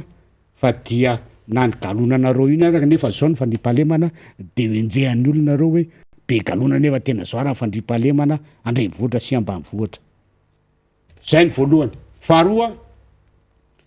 ain-dehibe eo amin'ny malagasy a ny fifidianana ary io a mitondra ny fiainana am'izao a sy ny hoafy ka eto a zany de tena tsika voaka malagasy indrindra eto amin'ny boribory tamy faefatra mba tsy anaiky ny fihetsiky ny président fokotany am'izao fotoana zao mba ny fijerena liste électorale io ary miantsony eo am senia mba raha mifepetra fanitsy am'izany zavatra zany satria ty Madagasikara tia ny olona rehetrarehetra fa tsy any mpitondra fotsiny ka sosanatry zany ny zavatra mitranga de efa metsinetitsika satria tadio fa miaby ny fifidianana no mitondra ny hoavy ny firenena anankiray ka eto zany de miantso ny vahoaka hoe mbola hoavy io liste io de jereo any ny anaranareo araza manaiky raha tsy tafiditra eo ny anaranareo rehefa tsy manaiky a zoanareo no miteny hoe zoanay no mifidy a de tsy maintsy ampidireo ny anaranay de zay anaovanareo azy eo zay angamba ny rina ny fana amin'ny teny farany azo tenena fa dia misaotra betsaka ny mpiaino naharitra ny ainao hatramin'ny farany a androany ny mpijery sy ny mpiaino naharitra ny aino sy ny jery izao fandarana zao fa dia mangataka amin'Andriamanitra mba omeny fahasalamana dia amin'ny eniny anio toy zao ndray eny ary dia ombalamanana koa izay teneniny député Rambo Salama Emilien izay ambava homana ampo mieritreritra maromaro ny zavatra nambara teo ka dia anjarantsika zany a no mandray ny zay azo raisina ao anatiny apetratsika foana ilay fahendrena malagasy ny aminy hoe ny mangidy aloavy ny mamy atelomy toy ihany ny fandarantsika hiditra avy hatrany ny namana faniry Razafy Manatany noho ny fandarana izany ary ao anatin'izany izy dia andray ny mpisehatra manaraka zany eto amin'ity miara-manonja ity ny tiana mafisina ao anatin'izay rehetrarehetra zay de hoe atsika Madagasikara atsika satria raha ohatra ianao ka mipetrapetraka fotsiny ihany manoloana ny zavatra hita hoe tsy mety dia tsy mety zay satria ny taranaka ny orina zany no ifafankihoany sy zakany vokany amin'ny fipetrapetrahana fotsiny manoloana zany rehetrarehetra zany eny ary Faniry Razafy Manatany efa eto ianao miarabanao aloha menanao avy hatrany sehatra ary ya de misaotra namana Rina Rabe Mananjara misaotra ny teknisiana sy mijery sy mpiaino antsika ary miaraba sady misaotra ny solombamboaka ny Madagasikara voafidy atao amin'ny boribory tamin'ny faefatra Rambo Salama Emilien tamin'ny faneho-kevitra mafonja zay netiny tamintsika teo ary misy horaisina sy ho tsakotsakoana reny zavatra zay netiny député Rambo Salama Emilien ireny sika morina de miteny mandrakariva fa fitaovana lehibe ho an'ny fanoherana ity fandarina miara-manonja ity ary fivoizan-kevitra ahafahana ihany koa zany manatratra ny tanjona zany ity zany tsy hoe nataontsika mba ahafahana lancer aniza na ataontsika mba ahafahana anangana zay mety hoe ananantsika firehekevitra manokana zay ka de hifaninana amin'iza na amin'iza tsy ohatran'izany ny eritreretintsika fa fitaovana lehibe ho antsika fanoherana ity fitaovana ity ary nisin'izay miara-manonja izay nandritra ny vanim-potoana rehetra de nahafahan'ny vahoaka malagasy nafantatra ny zava-misy eto amin'ny firenena ary nahafahan'ny vahoaka ihany koa naka position amin'izay zavatra mitranga eto amin'ny firenena fa nahafahan'ny rehetra ihany koa na fiarahamonim-pirenena io na fikambanana tsotro na antoko politika io na ihany koa olon-tsotra mba namany lelany ny teny sany joro sany saina ary sanaka fanapahan-kevitra ho an'ny fiainan'ny firenena ary nasa ho an'ny rehetra ihany koa naingan'ny tongony hijoro any amin'izay sehatra ahafahana mivorona maneho hevitra mba tsy hipetrapetraka any anatina tokantrano na any amin'ny toerana samy hafa any hanao an'le fomba tahaka ny amin'ny Mahajanga ohatra hoe de traingo fotsiny na hoe fihaonana lehibe amina toerana anankiray fa tena miara manainga tongotra miara misaina miara miteny amina zavatra tsy mety eto amin'ny firenena de isika marobe reny no fandrimbona dia voarainay ny sosikevitra avy any amintsika voarainay reny vaovao marobe avy any amintsika reny voarainay ny afatra avy any amintsika de reny tsy maintsy anaovana ny fanadiadiana zay vao manohy ny fizaram-baovao eto anivon'ny fandarina zany isika ka zany rehetrarehetra zany rehefa mamondrona an'izany hevitra avy any amintsika izany satria zay moa no nambarantsika mandrakariva hoe fitaovana lehibe ty miara-manonja ity miaraka ny fiaraha-mety antsika menakavy dia afaka manova zavatra eto amin'ny firenena zany rehetrarehetra zany ary zao zava-misy eto amin'ny firenena izao raha ohatra ka tsy nisy isika tsy niteny isika ary raha ohatra ka nipiripirina tany amin'ny sehatra misy azy any reo olo-pirenena rehetra natakininona dia everina fa tsy tafapitany izay tokony ampitaina azy ny fiainan'ny firenena sy ny zava-misy eto amin'ny firenena. Isika raha teo de efa mandroso any amina teknôlôjia zay efa mandroso avoleta amin'izao fotoana izao ka manana fomba ifandraisana marobe na amin'ny alalan'ny FB na amin'ny alalan'ny YouTube na ihany koa amin'ny alalan'ny serasera zay voalohany aloha dia mahafaly antsika ny fananantsika dia MBS miparitaka era Madagasikara ity ary anaovana kokoa an'ireo mandray antsika zany manerina Madagasikara satria maro de maro izao zany no mandefa niafatra ty amintsika ny hoe mahare tsara zahay ary renay tsara ny zavatra ambaranareo ary tsapasita moa zany ny amin'ny fandraisana ny afatra miafina ny SMS ny antso atarby mivatana na ihany koa ny fionana satria rehefa mandeha ny amin'ny sehatra samy hafa eny na ny mpanentana na ny solombamoaka na reo vahiny dia samy maray zay feedback avy any amintsika zay hoe tena maraka tsara ity miara-manentana miara-manonja ity tsika ka zava-dehibe de hoe tsy émission virtuelle akory sika fa tena émission zay maka endrika national zay mihitsy satria misy atsika ny sehatra national ary zany ny référence ngezabe ho an'ny eto anivon'ny MBS Radio Mada satria dia ny station rehetra manerina Madagasikara dia manaparitaka an'izany satria misy reo masovoan'ny MBS manerina Madagasikara. Ny Radio Mada moa dia tsy misaraka amintsika satria mampita zay tsy voarainy MBS ihany koa izy. Anaovana zay fanamariana zay zany mba voaraintsika isan'andro ny amin'ny hoe miara-mitepy sy miara-manondra isika mba ahafahantsika manatratra tanjona ary ho tratra tsy hely io satria raha zao fiainan'ny fanjakana zao sy zao fomba famindra fanjakana zao sy zao fitantanana ny firenena zao am'le mode de gouvernance an'le fanjakana de efa ozytsika hoe efa zavatra efa mandeha any am'izay lalan-jotra zay io hoe tsy tafavoaka tsony kenda ary efa manino motsy manidy ny tendantsikelikely amin'ny tady le fitondram-panjakana raha zay no sary raisitsika zany de zay mihitsy ny zavatra hitantsika satria isan'andro de izy ihany no micréer am'ilay fitaovana ahafahantsika miteny mitsikera miresaka momba azy isan'andro izy ihany no manao an'izay tsy fanjariana ara-pitantanana sy ara-pitondrana izay dia miteny koa moa zany tsika satria itsika de manana antony fitaovan-tserasera itenenantsika ity ary de mbola apprécier antsika izy hanao an'izany tsy fetezan-draha raha zany satria efa condamné izy hanao an'izany tsy fetezan-draha raha zany arak'izay fomba fiaingana sy fomba fitondran'ny firenena isan'andro izany dia naturel zany satria rehefa mandeha am'le tsy araky ny tsodrano tsy araky ny tokony izay ianao de mandeha any amin'ny lalan'ny fahoany dia io izy io tsy vitantsony hoe midona am-poto na midona am-rindrina fa tena efa midona amina androm-bingeza be mihitsy le fitondram-panjakana am'izao fotoana zao ary efa hita amin'ny alalan'ny sary zay anaovantsika kisarisary lay fahampitehana sy fahasimbana zany ao anatin'izay dega zay tsapatsika menakavy isan'andro zany izany no itidiako atao mivahintsika satria nambarako teo foana ny hoe miainga daholo zany any ambadika any ary marobe nefa vahiny efa misoratra anarana efa miantso amin'ny antso atarbe hoe rovina zay no afaka maneho hevitra rovina no antsaranay zay ihany koa iteny sisy tena misaotra betsaka atsika rehetra satria raha ohatra ka tsy nanokatra ny fandarana ho an'ny vahiny isika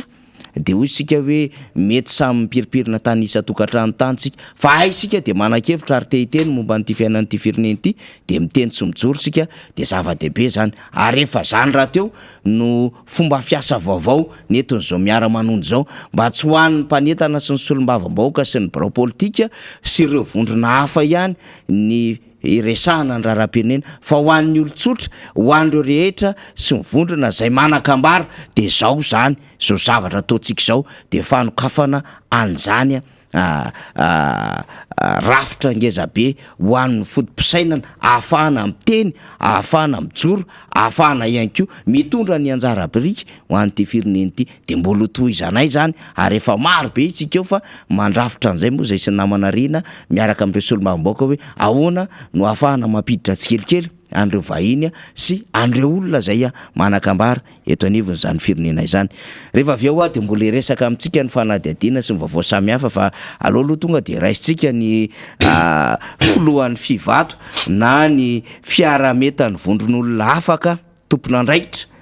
De rehefa miresaka amin'izany de fatatsika amin'izay hoe iza moa zany de ozy tsika hoe Raoily zany. Raoily avy aiza? Raoily avy any Bongolava. Raoily tamin'ny fotoan'andro ny diso fatatsika ny resaka tontolon'ny omby, resaka tontolon'ny tatsaha, resaka fanabeazana ny olom-pirenena fa mbola ijoroany zany amin'izao fotoan'izao. Manana foto-kevitra tsara ary manana fandalinana tsara ihany koa ny namantsika Raoily de izany rehetrarehetra izany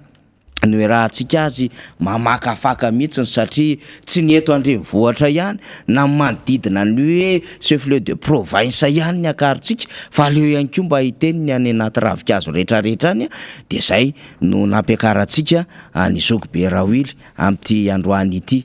Ambarako etona zany fa ny foloan'ny fivatona fiarametany vondron'olona afaka tompona andraikitra miaraka amintsika. Tonton Raoily, miarabanao tonga sondray ary. Miarabanao faniry de miaraba indrindrandrindra koa ny PN sy mpijery anty fahita lavitra ty amin'izao fotoan'izao. Na ny eto toerana na ny any ampita. Mino azao fa liny Bongolava ianao moa manana fandarina hoe vaky-bay ihany koa isan-kerinandro any Bongolava any ny faritra azon'ny radio mandefany zany de mahazo hatrany Melaky any aty ambadiky Vakinakaratra aty, mahazo aty ambadiky Fenoarivo be aty le izy de tsara raha ohatra ka sao de mbozy ny namana rehetra hoe mba miandrony kokoa ny Zokobe Raoily zay satria marina fa iresaka raharam-pirenentsika fa mba hiverina koa fa zava-dehibe zany satria miova sehatra kely indray fa nionao hevitra zany amin'ity androany ity. Marina zany Andriamatoa Faniry ny fivato mo fiarahamon'ny pirenena tsy hoe miatsehatra fotsiny ihany amin'ny ady mikolokolo sy fiarovana zon'olombelona fa miditra lalindalina kokoa amin'le fandiniana ny fiainam-pirenena sy ny tontolo mpiarahamonina amin'ny ankapobeny. Ka tsy diso angamby ianao raha miteny an'izany fa maro de maro ny zavatra tokony ho resahany eto amin'ny firenena zany ny antony satria tsika tsy matetika tsy miresaka an'le cause fa ny efenjavatra foana no resahana. Ohatrany hoe ady amin'ny fahatrana zany ane zany fahatrana zany efe pauvreté sy efe fa sy cause zany fa sy mbola misy ny teny hoe ahoana ny ady amin'ny fampahatrana na ny lutte contre l'appauvrissement. Lasa tsy resitsika le fahatrana satria le antony tsy voajerika ny fivato zany mizaka mandalina hoe inona ary ny tena mahatonga nyty fahatrana miamidina ny akady ty firenetsika ity zany tena lasaka akady tanteraka ahoana ny anarenana azy avy ao akady zay vao afaka mandroso. Ka le fandarana vaky-bay zay ataon'ny fivato zany amin'ny ainao manjery zay dirana zay moa de efa nanapa-kevitra hoe vaky-bay fahaefatra amby 50 de miainga avy ety Antananarivo androany zany raha fahatelo amby 50 ny farany tany Tsoromandidy de tohizana foana io zany na iza itenenana ka nangamba sy tsika resaka kokoa sy alalinina hoe inona ary ny resaka rafitra ny tenako teto tamin'ny farany hoe inona mirafitra inona amin'ny olalam-panorenana io ny tena hoe fosotra mahatonga nyty krizy sy olana fahatrana tsy mety voavaitra amintsika ity mahatonga nyty fanjakana sy tandalana ity mahatonga nyty hoe fanjakana lasa foibe ny kolokolo zany de manjary mampanano sarotra ny ady amin'ny kolokolo aty amin'ny sehatra ambany de resahantsika eto le tena aton'izay zany araky ny fandiniana sy famakafakana ataon'ny fivato hoe miresaka sika ny resaka rafitra teo hoe inona moa le tena olana eto ary ny aso misy azy ary namafana ny fiasanao andao le resa ho resahana ty resaka rafitra ty aloha alohan'ny resahana zany fifidianana 320 zany fa raha sy miresaka an'io sy manarina an'io sika de tena tavelo raha tratra ny fifidianana eto ka tonga zany le fotoana inona am'le rafitra mo de ity zany hoe fahitanay azy hoe ty rafitra semi parlementaire tya miteraka problème mety Madagasikara raha manao fampitahana fotsiny zao ny tenanay tany amin'ny république voalohany zao ny régime présidentiel pur ny président Tsiranana sy nisy premier ministre tam'izany fa vice président fa ny président de république no sady chef de gouvernement de sy nipetraka le olana sy le fifanolalana atao anatina gouvernement tam'izany satria izy ihany no manendry ny olona fa le régime parlementaire eto semi parlementaire eto amitsika neka ny président de république manao contrat ny vahoaka amin'ny alalan'le vision ananany amin'ireny fandaharan'asa amin'ny fampelezakevitra reny rehefa avy eo hitady ny premier ministre amin'izay izy hanao n'le programme de mise en œuvre eo de efa mipetraka ny olana ary eo de efa tonga ny kosahady le kolokolo zany voanendry premier ministre fotsy satria ny lalam-panorenatsika tadidio tsara ny article 54 fa sy ny président de république sy afaka tonga de mifidy an'izay olona tiana ho premier ministre fa atolotry ny maronisa ao amin'ny teny miram-pirenena zay mihitsy eo zay le izy ka dikan'izay zany raha isafidy olona tena tokoa isany président de sy maintsy manao kolokolo sahady amin'le député hoe ty le resy mba tiloro ho tendreko zay de efa tsy naturel zay fa sa izy hoe zay raha antanizy zay olona ray atolotry ny maronisa no tendren'ny président de république zay ny tena hevitry lalam-panorenana io fa lasa tsy tafiditra lay olona zay tiany président de république ho premier ministre raha izay no atao fa manana ny maronisa ry le filoham-pirenena koa tsy afaka mifandray am'le solombavam-boka amin'ny alalan'ny taratasy na afaka ifandraisana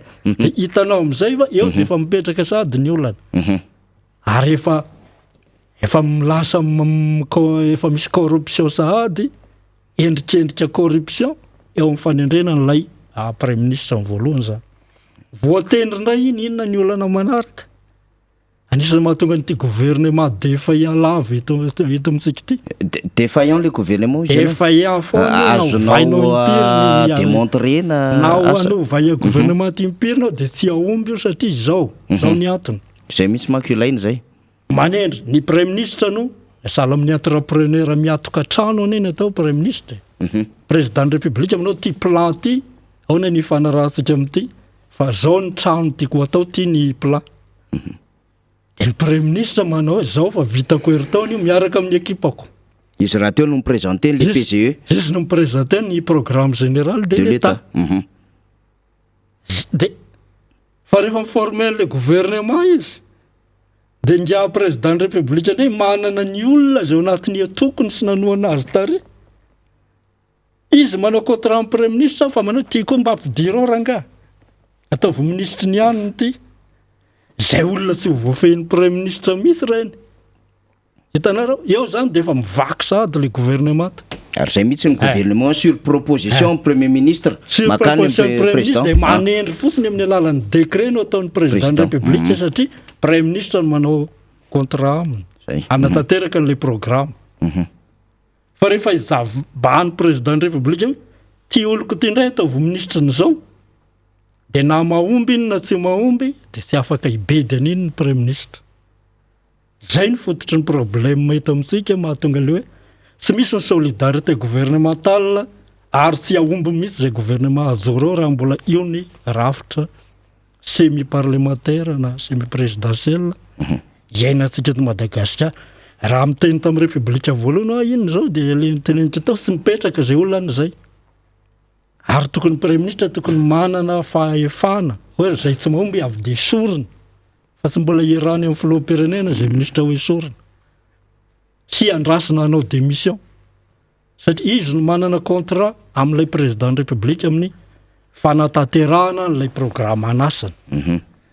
olana angezabe io fa ohatrany zavatra tsinitsiny avysika verisika tsisy dika ary tsy resahana loatra zay de efa tsy mety zay de eo zany sika de arak'le resaka aminao teo hoe lasa efa tsy mandeha milaonya ny asa ao anatina gouvernemanta na iza manao kolokolo sy manao adalana eo ka olona tendreniny andanina ny ekilany de lasa hoe intouchable le ministre na de hita fa tsy mahomby azy de mikonikonina mivangongo ihany le olana angezabe zay ao anatin'ny lalam-panorenatsika io de tokony anaovana fanitsina arakan'izay tokony izy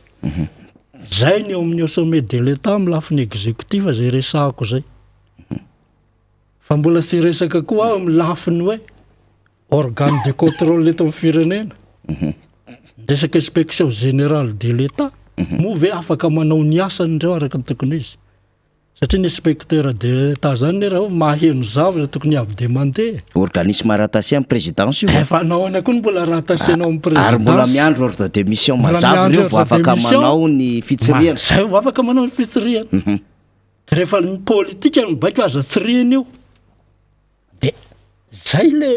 anisan'ny mahagabo raha raka eto amin'ny firenena io zany de efa tsy mety raha tena ijery ny tombotsy pirenena tsika le hoe rattaché amina présidence ny organe de contrôle ny institution de contrôle raha teo koa moa tsy mahavita ny andraikiny mahitsy ny miteny ary zay mahavakibainy fivato na iza vona iza de ny tombotsy pirenena ny jerena tsy mahavita ny andraikiny satria ny parlement zao natao anisan'ny institution de contrôle manao ny fanapahana eto amin'ny firenena fa zay ve ny zavatra misy ohatra ny parlement mpangataka amina gouvernement misy eto ngamba tsy diso miresaka an'izany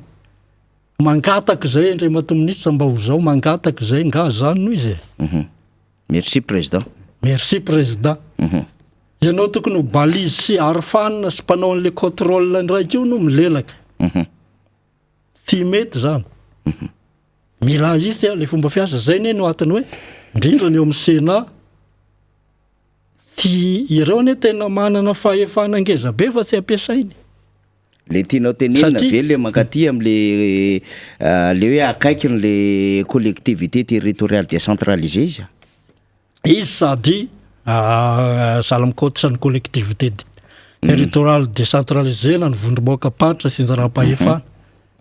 fa izy ko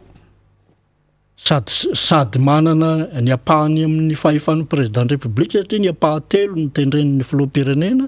ny andro tokony tendren'ireo vondroboka paritra ireo fidinireo ary izy tsy azo ravain'ny filoham-pirenena ny Sénat deuxième institution izy ary deuxième institution après une présidence zay no anaovana azy hoe olona zany hoe tokony de le resaka adila politika zany tokony voadépassen'ireo sénateur reo fa mijery amin'ny tena fomba mahitsy izy any raha hoe mety tsy mety eto amin'ny firenena de miteny amin'ny mahalo olona azy fa ny asika zay milelaka koa ny sénateur mahitsy aho miteny azy zay ny député moa efa tsy resana hatria ny lalam-pandrena na de milaza koa fa afaka mandrava teny mierany filohan'ny république rehefa tena manahirana azy de zay koa no mampatahotra ny député sy le antony efa nresako teo raha vo tafiditra meloha le corruption ho any amin'ny fanendrena premier ministre efa corruption miditra ty amin'ny fanendrena ministre efa samy mampiditra ny olony eo daholo na président na ny premier ministre na député koa manana ny olony fa tiako ny anay mampidiro satria mirefléter am'le maro anisy refléter maro anisy ary de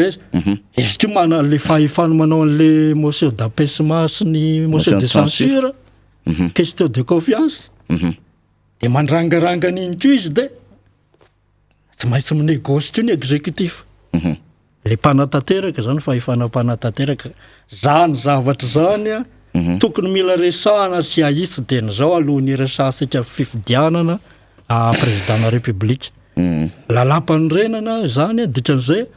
mila zavatra ahitsitsika tomboky lalam-panorenana io mialohana élection présidentielle fa raha mbola siditra amin'izay sika iandro vina ndray dia iandro eniza iandro inona dia krizy foana no eto amin'ny firenena io ny vokany tsisy ady mikolokolo manjary zany eto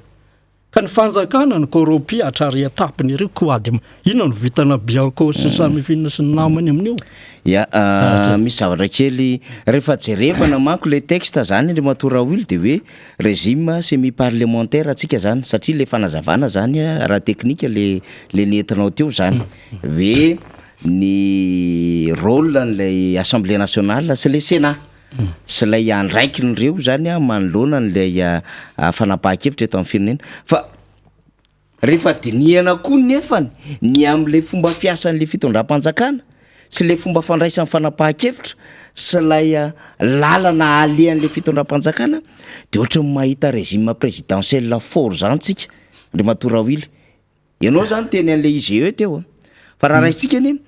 le filohan'ny république ingeny chef suprême des armées ny filohan'ny république ingeny lehibe an'le CSM ny filohan'ny république manana an'ireo organisme rattaché be da be efa mampolony ao anatin'le présidence fa le fahefan'le filohan'ny république afaka mandrava an'le assemblée nationale le fahefan'le filohan'ny république afaka manendry ny intiera ny membre en sénat le filohan'ny république zay mametraka ihany koa na manendry an'le membre en gouvernement le filohan'ny république zay manao ny accréditation reo masevo sy ny rehetrarehetra zay misy eto Madagasikara indrindra moa rehefa mijery an'le fomba fiasan'le fanjakana am'izao fotoana zao tsika inona moa le fomba fiasan'le fanjakana de hoe tahaka ny izy manao ny législatif tahaka ny izy lasa pouvoir judiciaire am'le fomba fiasa zany dia lasa exécutif angeza be daholo zany lay atenivon'ny présidence ary hitatsika any zany zavatra efa tokony asan'ny assemblée nationale anara-maso tokony ampiarana ny lalàna de avy atrany satria mety tsy eken'ny filohan'ny république tam'le zavatra nataony am'le hoe face à face le hoe ny avloa hoe ho ataoko lehibe mipanohatra de miova drany izy aty am'le loi 2011-013 de masa misy lalàna ataingina eo ambony le lalàna le statut de l'opposition ohatra zay resahako zay akoatrin'ny hoe miresaka le président république fa oravana le sénat tsy mahita izy nefa ny fomba ahafahana mandravala izy raha ohatra le constitution ravana raha tsy rava misy le constitution de voatery manaingina sénateur 20 izy nefa de lasa budgetivore fotsiny lay lo olona zany mitovitovy tam'lay budget lany teo aloha zany le izy sy lay fomba fiasan'le fitondram-panjakana rehetra izy daholo ny teanao an'izao rehetrarehetra zao de ny fivato ve tsy mahita hoe ny amin'ny lafiny lalàna fotsiny régime semi parlementaire fa ny zavatra iainan'le fanjakana de fa présidentiel fort satria ny ena anaty lapa no mitondra ny raharaha am'izao fotoana zao marina voalazanao raha jerena ivelany de ohatran'ny marina zay fa sady matanjaka izy no malemy tsy afaka maka izy fa am'le fitenina indray mivoaka maraina tsy lasa lavitra toy ny akoho fa manana ny fahalemeny be de be io filohan'ny république io araky ny lalam-pandrena ny resaka tao fa manana koa ny force-ny ihany fa ny vokany tsy mitondra soran'ny firenena raha iteniko zao tsisy mpiresaka firy koa ty amin'ny andininy faraka amby 30 amin'ny lalam-pandrena atsika zany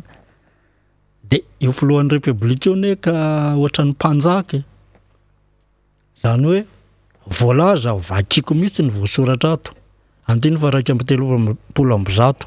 ny filohan'ny république de sy tompona andraikitra noho ny zava natao teo amin'ny asany na teo ampanaovana ny raharahany afa-tsy amin'ny famadihana tany-drazana fandikana bevava na fandikana verimberina lalam-pandrena voasoratra zany e filohan'ny république io zany na manao inona de sy tompona andraikitra amin'ny zava natao teo amin'ny asany fa ato amin'ny andininy fahatelo amby 30 ny filohan'ny androm-panjakana rehetra ireo filohan'ny atenimera ny prime ministre ny mpikambana hafa amin'ny gouvernement ary ny fitsarana avo momba ny lalam-panorenana de tompona andraikitra hitataovam-pahamaizana noho ny zava natao teo amin'ny asany ka voatondro ho eloka bevava na eloka tsotra tamin'ny fotoana nanaovana izany hitanareo fa nahoana ny président république sy tompona andraikitra hitataovam-pahamaizana fa reo filohan'ny androm-panjakana sy ny gouvernement tompona andraikitra hitataovam-pahamaizana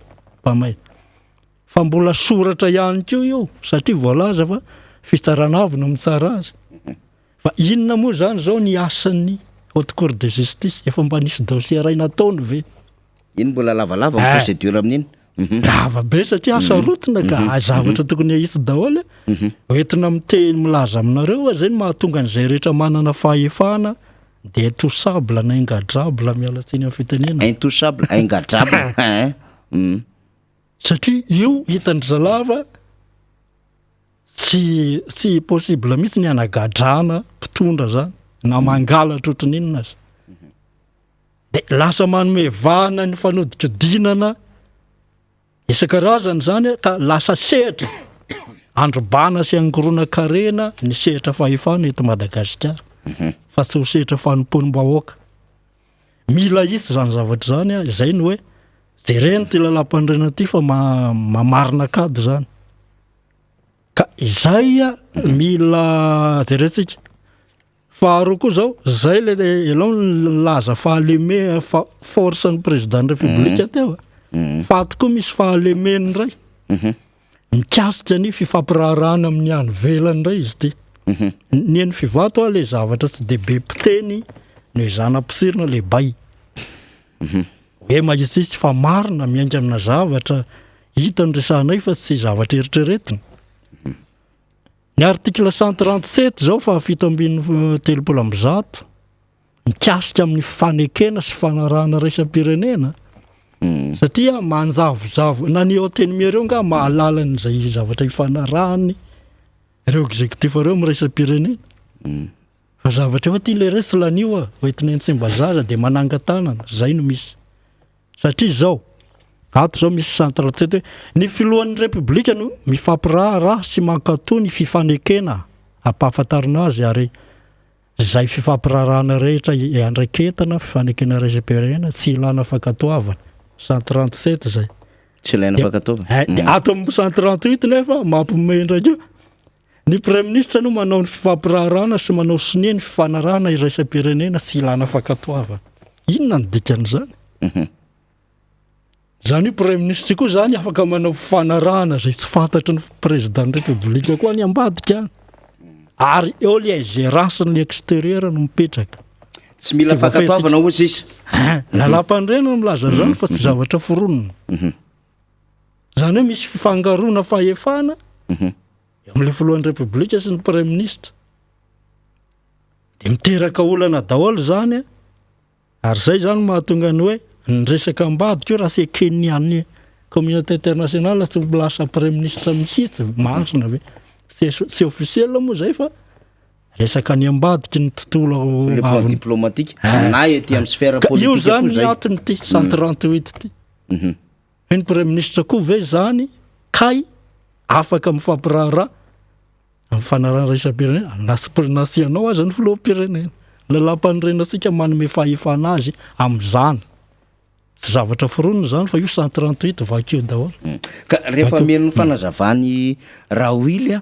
zany ve tsy efa tonga any amina réforme na structure tsika amin'izany? Ka zay ny lalana zay mahatonga nay manao atsoavo hoe andao le retso jereny ty. Réforme amin'ny ankapobeny ty système administratif. Za mbola tsy resaka système judiciaire fa ao ny tena fotaka. Fa sisy raha manjary misombon-kely aloha raha mety misombon-kely nareo any ambany vohatra any tsy didy any mialatsiny an'le fomba fiteny mety mahita ny zava-misy koa de sao de afaka miteny ianao raha teo anisan'ny tena nandalina ty resaka tontolon'ny omby ty. Ny zay ny tenenitra teo hoe le fifangarom-pahefana misy ao amin'ny samy mpanatanteraka aloha de efa olana. De mpanatanteraka sy mpanao lalàna, mpanatanteraka sy ny fahefam-pitsarana, mpanatanteraka fahefam-pitsarana sy ny lalàna.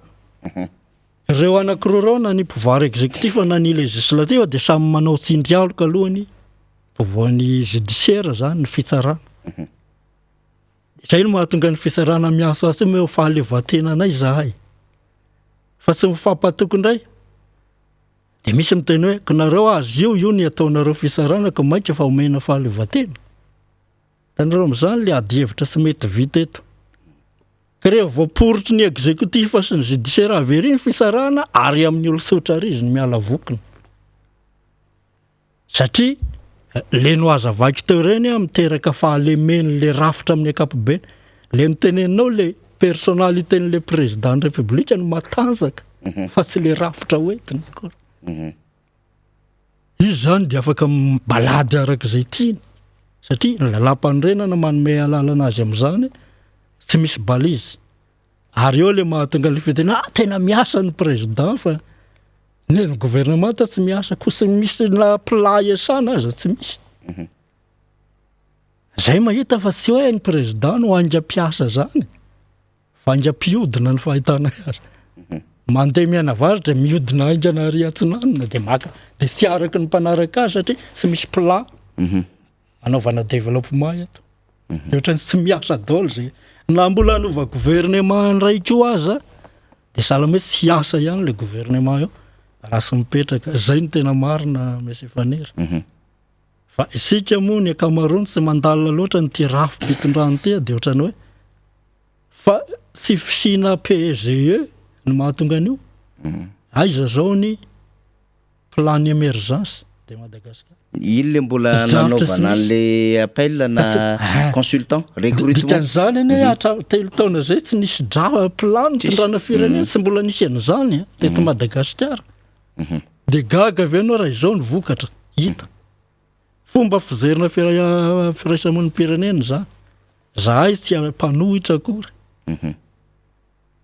fa ny fomba fizerinao zao kosa ny tsy mety de tenenina le izy zay tsy mpanohitra haka fahefana ka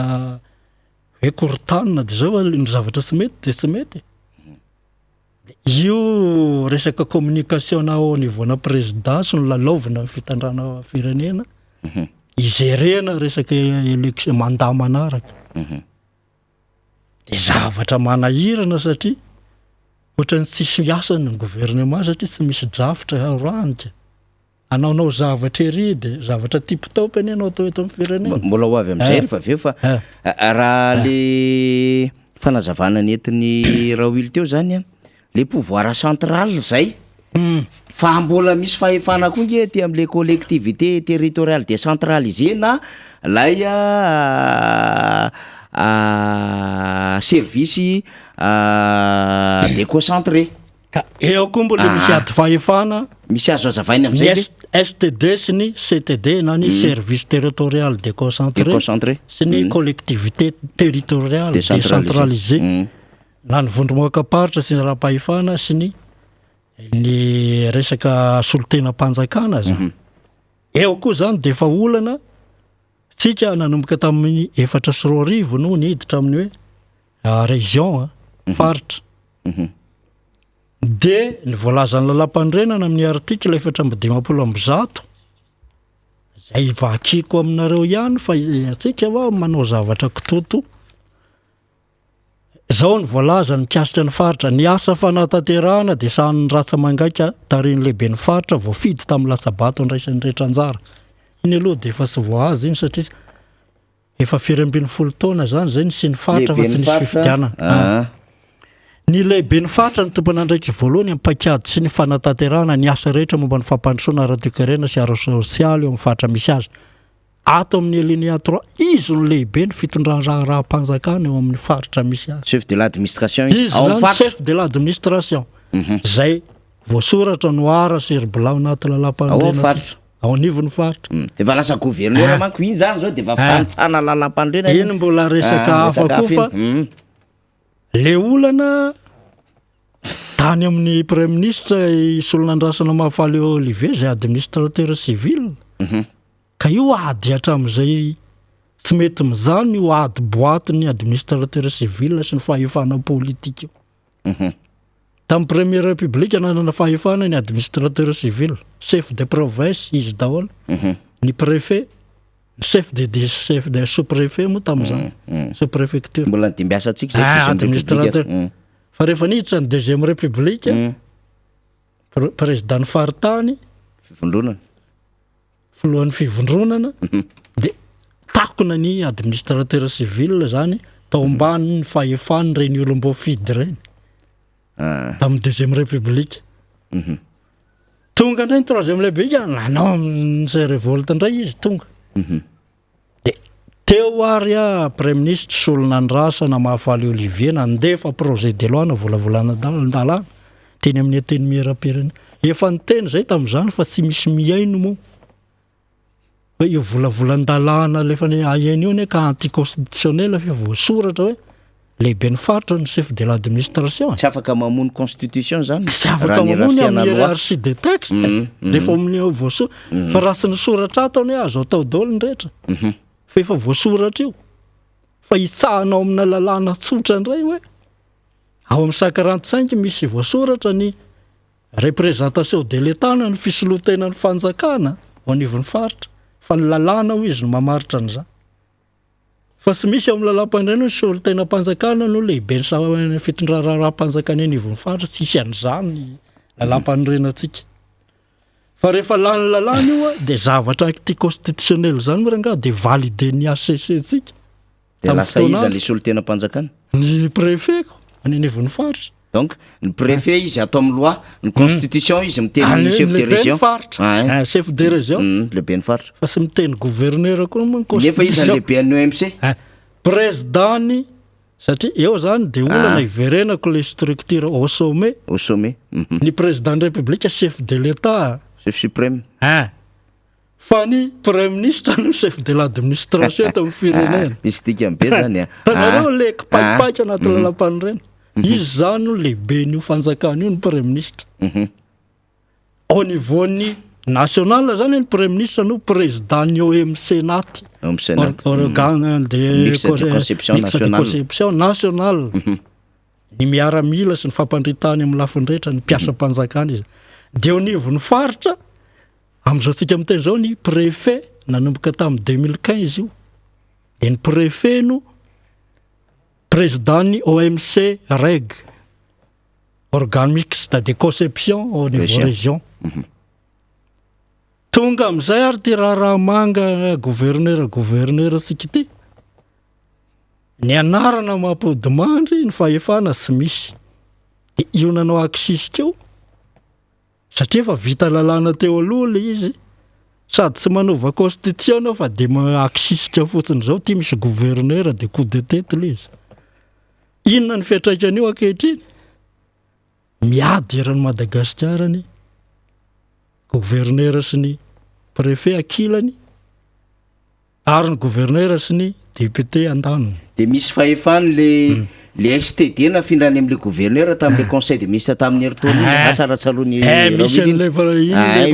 mila maka fakatoavana any rehefa misy tatitra atao sy ny rehetrarehetra tatitra ataony satria ny dikan'le hoe ny takana misy le lalam-pandreny lasa kely aty amina rapportna conseil no ambony no le constitution ny tatitra zay ataony directeur régionaux rehetra nivon'ny région zany zay makany ministre taloha io misy raha izy tsisy fantatra ny gouverneur ary zay ny lalam-pandreny satria efa ny préfet no chef de l'administration dia mandalo amin'ny préfet fa ile tolo-dalàna natao indray dia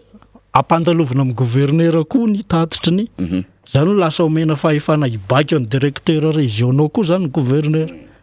eo zany dia efa omby miasasala amin'ny omby miasa rola ny préfet sy ny gouverneur amin'izao koa namoa sy hifanoto fa ny gouverneur fahefana politique justement ka ao anatin'ny OMC izy membre tsotra ny préfet ny président ny OMC au niveau région ny procureur ny vice président fa ny gouverneur membre tsotra miaraka amin'ny commandant ny groupement sy ny commissaire na ny directeur régional ny police fa izy no mibaika ao na izy membre tsotra io dia fisy tsy malala maintien de l'ordre akory voalaza fa solotena ny filoham-pirenena ny anivon'ny faritra mampomeny le rafitra atsika zavatra ohatran'izao ny ainaneto dia kofina ny préfet satria tsy afaka miasa araka ny tokony izy kio fa elingeleny le gouverneur ary ny gouverneur manahirana satria taditsika izy no migérer ny fidiram-bola ny ristourne ao anivon'ny région ao amin'ny gouvernorany no mitatana an'izany ka ny préfet manana fahefana amin'izany nefa izy chef de l'administration au niveauna région dia zavatra misalomotaka ohatran'izany no iainan'ny firenetsika mahatonga ny hoe sécurité tsy voalaminy io tsy fantatra tsony izy mikomandy an'izy ay amin'ny fomba ahoana de lasa misy risque na corruption be da be misy risque corruption be de be ary ty koa ny tena zavatra aloha mbola manahirana koa ity nanomboka hatramin'ny deuxième république indreo de tsy voarina tsony le manana ministère ny reo force ohatrany hoe ny eo amin'ny polisy zao de misy ministre ny polisy tamin'ny taloha izy secrétariat d'état ohatran'izany koa nivony gendarme misy ny hoe secrétaire d'état nivony gendarmerie près de nivony défense zany politika ny dikan'izay zany hoe tamin'ny deuxième république de natao mpitolona manao fanamina reo de nomena poste politique efa nomena poste politique reo de samy manana ministère zany ny ministère ny intérieur sy ny ministère ny police sy ny secrétariat d'état ny gendarme tsy mipetraka zany lay suprématie ny autorité civile ny nivon'ny région taloha tamin'ny première république chef district zany natahorany gendarme sy ny police zany fa tsika miteny zao tsy matahotra an'izany gendarme sy police fa tahotra chef district na préfet satria manana ny ministère ny koa izy any ambony zay miaro azy koa hitanareo le rafitra tsy mety fa taloha ministère ny police any io tao amin'ny intérieur daholy de voafehy zany ary tany aloha ny chef district na ny préfet na ny maire de afaka nanana pouvoir de notation amin'ny comportement fiesiky ny gendarme sy ny police miakina amin'iny fisondrotany grade ohatran'izay tamin'ny première république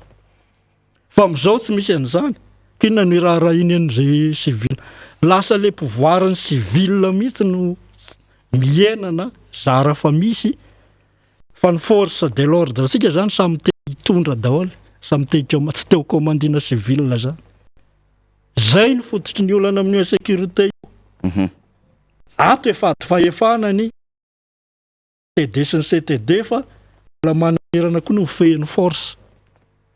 satria izy manana ministère amin'ny ko de sahirana pouvoir ao nivon'ny faritra lay civil zay tokony hanana fahefana satria era-tany ane ny lalàna ny fanjakana républicaine sy ny sata de mana démocratique de hoe ny civil no mibaky miaramila fa sisen'izany hoe miaramila hitondra eto zany de tsy sahy mikitikitika miaramila nefa ny mpitondrany ambony satria rehefa tsy ampy lay taux de légitimité mahalany anao na ny tahapakatoavana de ny force ny adhera ohatrany zava-misy am'izao fotoana mihitsy zavatra iainana am'izao ka rehefa ny force satria misy remise en cause foana le élection de rehefa mietehitra amin'ny force no maha eo anao de tsy sahy mikitikity ny adalany sasany force sasany tena manao adalany fa hodina tsy hita zay no olana eto Madagasikara zay mahatonga nay miresaka ao jereo ty rafitra ty le retsy raha naena sika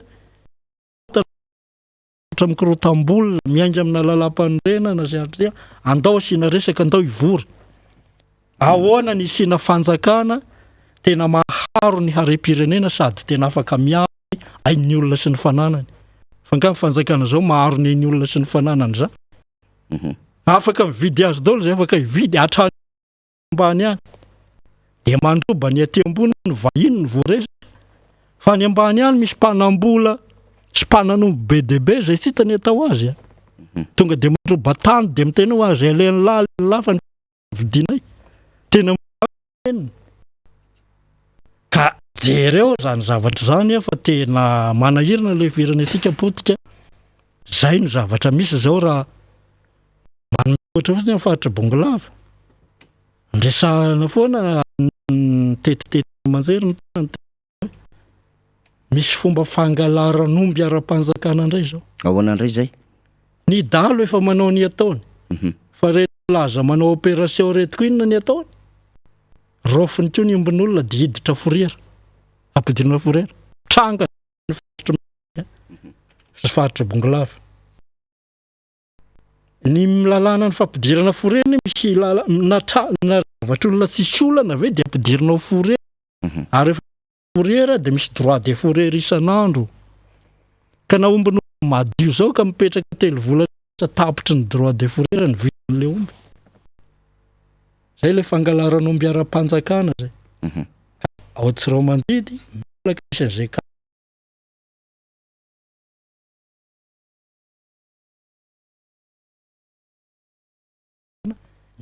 mandroaka an'le omby.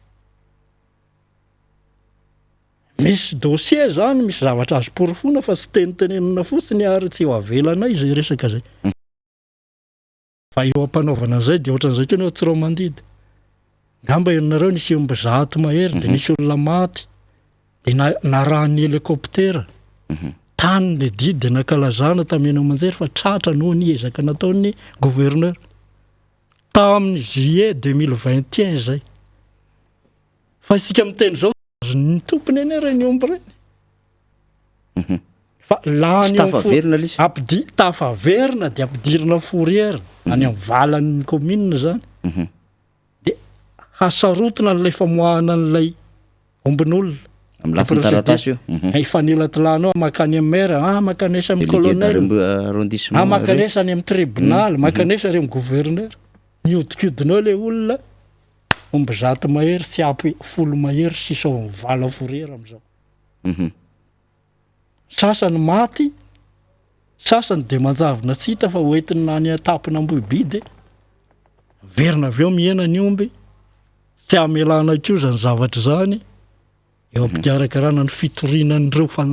tompona andraikitsareo zay io. Fa tsy azo jerena fotsiny ny tranga zavatra ohatran'izao. Zay ny amindronanay ny olona ato anatin'ny fivato hoe nareo aza menomenona fotsiny fa ny zavatra antaosika nao andromasony ty reto olona mpampiasa ny fahefantsika reto zay hoentiny amin'ny fomba sy ara-drariny fampiasana ny fahefana. Fivato manko tsy manao hoe manam-pahefana zany fa mpampiasa fahefana. Teninay sika no manam-pahefana sika vahoaka zay indrindra. fa reo olona mandano ny mena azy iraka zany hampiasa n'ilay fahefansika. Zay ny tokony hananantsika droit hanara-maso azy. Ary zay mba itiavako ilay tenin'ny seka tamin'ny 11 février tery Ambohijatovo. Reo vahoaka reo le teny anankiray sy azo koa. Hoe lazaina fa erim-pamoretana ny zandary sy ny sisa tena zay miteny fa misy manao erim-pamoretana any ambanivohitra be dia be. Ary matony olona miteny an'izany tsy miteniteny foana. Fa le teny anankiray kosa mety satria oka sy atao tsinotsinona reo le vahoaka mpanankaramatsika. Le mandony vola zaho dia sarotiny amin'izay. Izay ny iarahanay zay lafiny zay. Zay no asan'ny fivato io manara-maso. Manenjika mihitsy hoe iza no manao ny tsy ara-drariny ety. Nao nivan'ny mpitandro ny filaminana zany na iza dia misy ny sehatra fahana mitondra an'ireny raharah reny. Ka izay no mahasarotra le ady fa tsy maintsy atao. Noho ilay rafitra ny resadresahana teo mahatonga ny savatra misavoritaka ary sahirana amin'ny ady amin'ny kolokolo io zany miarasy foana. Misy tatitra nataon'ny Transparency Internationale teo dia ohatran'ny nahazo point iray sika. Fa ny fivato tsy mino an'izany fa midiny isataona ny aratsy ny toerantsika amin'ny rasaka kolokolo raha toka tena voaray daholo ireny tranga kolokolo eto Madagasikara ireny. Fa ny olona moa reraka dia lasa tsy manao tatitra tsony, lasa ny amin'ny be koa tsy hitany ny hafarany. Satria le fahefan'ireo sy mahasiapy koa tena andraisan'ny andraikiny. Dia tsy haiko izay hoe amin'ity fampizoroana ny agence de recouvrement des avoirs illicites anga mety hanarina kokoa satria ny mahatsara azy azo tsingoloana daholo ny zavatra rehetra amin'ilay harena tsy ara-drariny izay azon'ireo mena fahefana ireo zany ireo mpampiasa fahefansika ireo izay manan-karena tapitapoka amin'ny fomba tsy ara-drariny azo enjehina ireo ary efa misokatra tokony voatendry ato ato ny directeur ny agent de recouvrement des avoirs illicites io dia zay vao mety mba hiatsara ny ady amin'ny kolokolo zany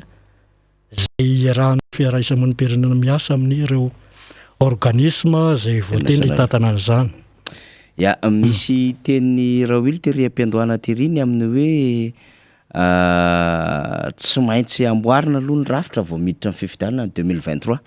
zao moa tsika zany raha ny tokony izy am'le 2018 tokony efa andinika refonte total nefa tsy mety manao refonte le fanjakana manao an'le rally izy a mikatona androany le izy arak'le toromarika ny seni androany fa 10 volana febroary zafady misy ady hevitra sasany any de efa io mana 2023 fa io tena fitaka azy fandrika be mihitsy io na izany jany ianao miteny hoe andao aloha amboarina ny rafitra efa vaolana narosonao zay fa inona le démarche atongavana an'izay fa namboarana rafitra zay mba ahatonga misoroka an'le olana raha-pifidianana rehetra sy le hoe crise mitoetra eto Madagasikara. Eto ranga misy tena rafitra be dehibe afaka maniry makany amin'izany na mita manarika sy ny resaka fotsiny aho sena zany ene tena rafitra matanjaka maleo tena afaka maniry CFM conseil de fampihavana malagasy ny fototry ny ady eto ane sy ny mety ho ady otrikady zay mety hitranga amin'izany fifidianana resahanao zany rehefa sanatrika mandeha ny sifaleny de ho raikitra indray ny ady io sy hoe asona ny filohana toko de ampihavanana ifandray tananao de hirahira ifa tsy zay ny fampihavanana fa inona ny cause sy ny antony zay miteraka ny ady raha toka mbola lay fahefa-panjakana ampiasantsika nanangona karena foana de tsy misy mibaly izean'izay zay le mahatonga andreo reto CFM HCDD2 zany iny misy an'izany eto misy CSC zany misy an'izany ireo sena ny zay no anaovana atsoavo indray ny fiaraha-misaman'ny pirenena rehetra ny FFKM le zay moa ny isan'ny olana koa lasa tsy manana ny autorité-ny koa reny lasa mihena angano maromaro koa fa tsy mitovy amin'ny taloha satria nalemin'le politika dao rehefa samy manana position politika ny olona tsy tokony hanao azy de lasa tsy toteny eto anivon'ny firenena ka ny sifosina olona toteny no anisan'ny tena fototry olana koa de zay ny tokony hoe ivondronana anaovana soa satria tombontsoa imbonana ane zany de inona le atao am'izay famorika conférence fionambebe ahoana zay endrika anaovana azy io sy voatery tsy arodana rehefa miresaka an'izay manko de avy de manidy trano eo amin'ny fitondrano anongana anay zany sy manonga mpanjakana zany fa aloha izy hitondra ny azy any amin'ny arrivé araka ny voalazany solom-bavamboaka anankiray avy aloha tonga amin'ny arrivé fa mandra-pahatongany mba misy zavatra vohomana kosa mba etrehana n'lay manaraka zany mba tsy verimberena ny olana eto anivon'ny firenena zay ianao zany ny fivato momba ny siny tokony concertation na conférence nationale na ohatrohatran'izay tsy maintsy tokony atao zany fa raha tsy manao an'izany tsika de mbola mandevona minina ihany eto amin'ity firenentsika ty ary tompona andraikitra amin'izany sika rehetra fa sika isavato iray fotsiny hoe tsy hanao ninina momba an'izany fa ndao avy de hanao élection ary zay io mamaky amin'ny fanjakana io atosiny makany am'izay de sika mpanohitra koa ohatrany tsy eritreritra n'le resako teo fa hoe antao tokotrany fa votsika am'izay eo amin'ny fifidianana nefa tsy fantatra ny zavatra zao ianao zao te de efa niresaka liste électorale ny olona sy mahatoko fifidianana tsony any ane ny olana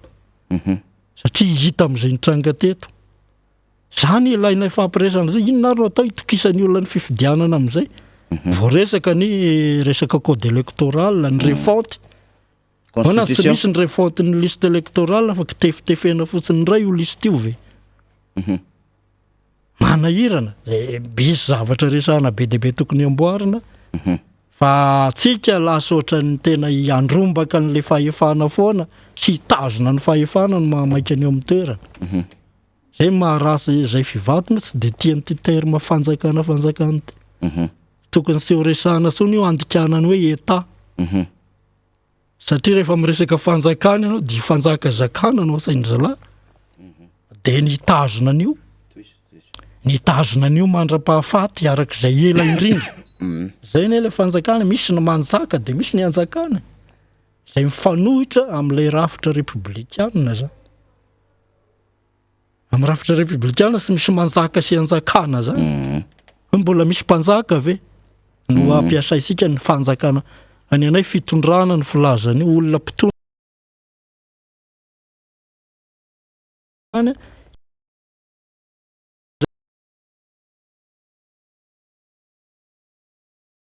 mandà 10 taona anao de iny fa sy mbola sy vita indray le programme anao fa tohizana ry fa ny olona no mitahaky ny fiverenanao hoe tena netitra nga le nataonao teo aloha averina eo anao fanondrony fa sy anao no manao kazikazy iverenana ka le fanjakana sy le mpanao anazy hoe mieritreritra hoe la premier tour izy mbola mila katy manday izy eto mandisy be le fomba firesaky mitady argument izy hoe zareo ny any ananina zao ry Paul Kagame firmanda de nandroso fa teto koa ne sao de adinosika fa ndray matorasiraka ne ka efa 20 taona mahery tao fitondrana fa nandroso ny embotra teto zany hoe sy condition afahana nécessaire afahana miresaka hoe ampandroso firenena ny mahaela indrindra fa mitera-dozy io anie no mahatonga ny crise an-dalambe rehefa ela loatra ianao de sy mandro fidianana ny olona de mitady an'izay anonganana ka iverenana indray ve ny zavatra efa namodika teto ary efa elana zao tontolo zao de sika indray mbola iverina amin'izany hoe sisy raha manjary zany eto raha sy hitondra 20 taona ny olona ray ka sy tena azapotena amin'izany le resy le firenena mba fahitana société civile maraparana ny adefitsika président Raoul niany fantaniko fiainana ara-tsosialy satria moa zany tena rafimpanjakana amin'ny akapobeny mihitsy ny tena resantsika teo fa fiainana ara-tsosialy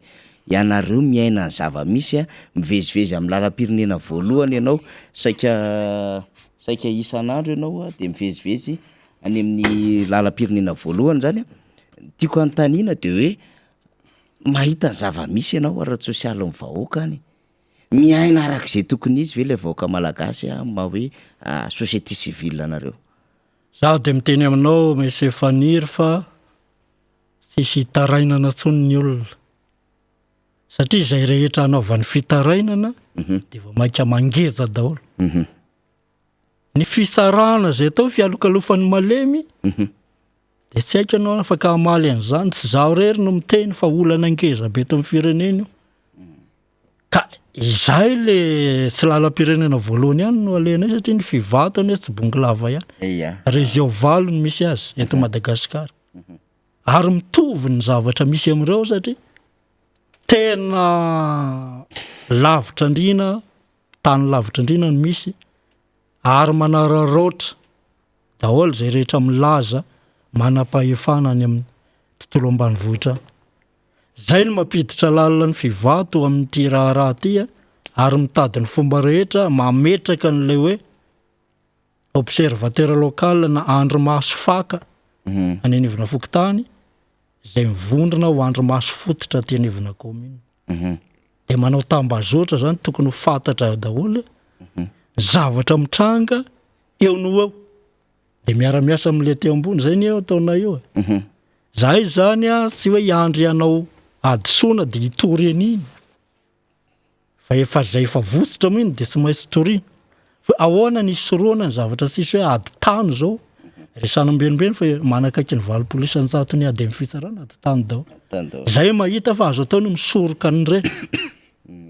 de ny mbola ny ambolohany satria fokotany sy commune ny mahalala ny historika ny tanin'olona de raha ireo ny tena manao ny asany amikitsipo de tokony milamina eny raha de sy tonga amin'ny fitsarana de zay le ataonay rehefa tonga mitaraina ty amin'ny fivato ny olona de manao interpellation na fanairana ny any anivon'ny commune zay be ny tanarany ny conseil communal lehibe ny chef de fokotany hoe momba nyty raha ty zaonareo jerena ny lamina sy filamina anio de satria manaraka akaiky an'ity manery ny fivato hitondran-draharaha misehitra ambony ary miambina an'io mba tsy hidirany trangana kolikoly de matetika mandaitra zay zavatra ataonay zay kanao na mandaitra be debe ny tsy andaitra matoa izy tsy mandaitra ny any fotony keo efa manana position am'le corruption tezitra indray izy rehefa tratra n'le interpellation ataonay ahoana zany fa ngaanina zay no mpitondra eto zay ny fanjakana eto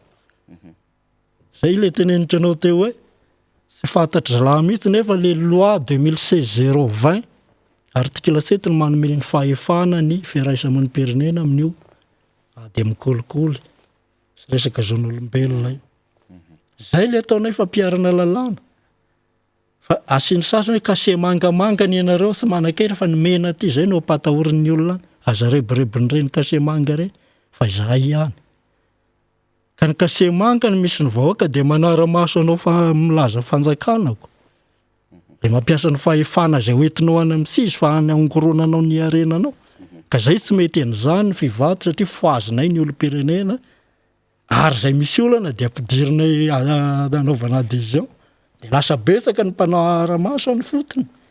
Zay no expérience hitanay fa ary anaovanay atsavo tokony ianao an'izay ny fikambanana rehetra fa azo atao tsara. Misoroka ny resaka kolokolo io avy any fotony ary ny mampatahotra nyreo mpanararoatra reo satria tonga dia hita ny zavatra ataony tamin'ny latsinay zao tany vinanino ny faratsio. Miaso anahy ny tompon'andraikitra ao amin'ny ainao manjery amin'ny feo ny faratsio. Misy an'izao aty fa misy 3 tapitrisa lain'ny tompon'andraikitra aty androany ho andoavana azy mba vonjay ho président sakano. Meo anaro any meron'ny gendarme sy ny meron'ny ben'ny tanàna. Dia ny karoan'izany dia nalefa ny tonga dia nasoko ireo. Rava ny tsena. Anao avy dia voasakana lay. Vola saika ho alaina. Hoe raha ataonareo dia efa miomana. Efa tonga ty aminay fivatony tatitra mikasitra an'izany.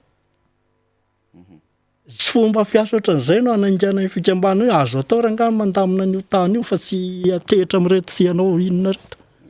Satria lefa malemy le fanjakana sy afaka mandamina tany tsony raha sy ho rafitra io no arenitsika dia tsika sy hijery fotsiny hoe hiandry fotsiny amin'izao fa mitady ny tetika rehetra hoe vondrona le citoyen zany anavotany tena. Zay io ataonay fivato io ane. Efa somary efa nahazoazo fotoantsika Raoily everina fa mafonja dia mafonja zay adevitra miresaka rafitra kapobeany ny zava-misy ny foton'izay raha ohatra ka misy zavatra mbola tiana ho resahana mety hoe tsy tafapetraka le fantaniana na mety everinao fa zava-dehibe koa afatrafatra tsy fantatro moa hoe roviana indray no tafaverina eto ianao fa maniry indray ny hoe anana fotoana mbola omena ny mpijery sy ny mpiaino antsika dia afitianao anatina minitra vitsy ary. Ny zavatra tsy voateny angamba dia le rafitra ifotony anivona fokotany. Io zany tena mampalahelo mihitsy satria zaho amin'ny teny eto zao dia misy olona tena efa 70 taona lasaka sy 70 foana. 30 taona, 20 taona. Izy indray no be mandano ny filoham-pirenena. Ary ny sefim-pokotany maha subdivision administrative azy sy tena mpanjakana. Ahoana moa no ahafahan'ny commune mandroso. Io mereo ny tsy raha manan'olona ny anatina fokotany nefa ny atao commune dia fokotany miaraka mitambatra. Zany rafitra mampimoeto amintsika daholo zany. Tany amin'ny Repoblika Faharomba nisy an'ilay hoe komity pokotany dia nanao ny budget zay nahavitanan'ireny sekoly BDB hoe isaky ny EPP isaky ny fokotany, CEG isaky ny commune sy ny sisa reny. Asana fokon'olona daholo. Zay no anairanay hoe 11 février teo misy le mitendra avereno indray ny fisarana Ratsimandrava. Zavatra impossible zany olona lefa maty ny 20% ny acteur tamin'izany ve dia inona no impossible ny amerenanao fisarana fa raha toka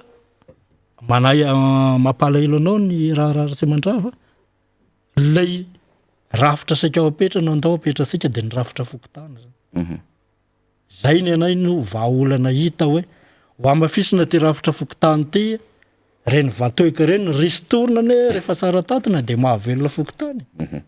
Fa tsy karamainao firy alina 3 alina very any mbola trosa rotona sasany. Imbolana mbola tsy azo le karama. Famosena ny lehibe ny fokotany ianao kolokolo reny.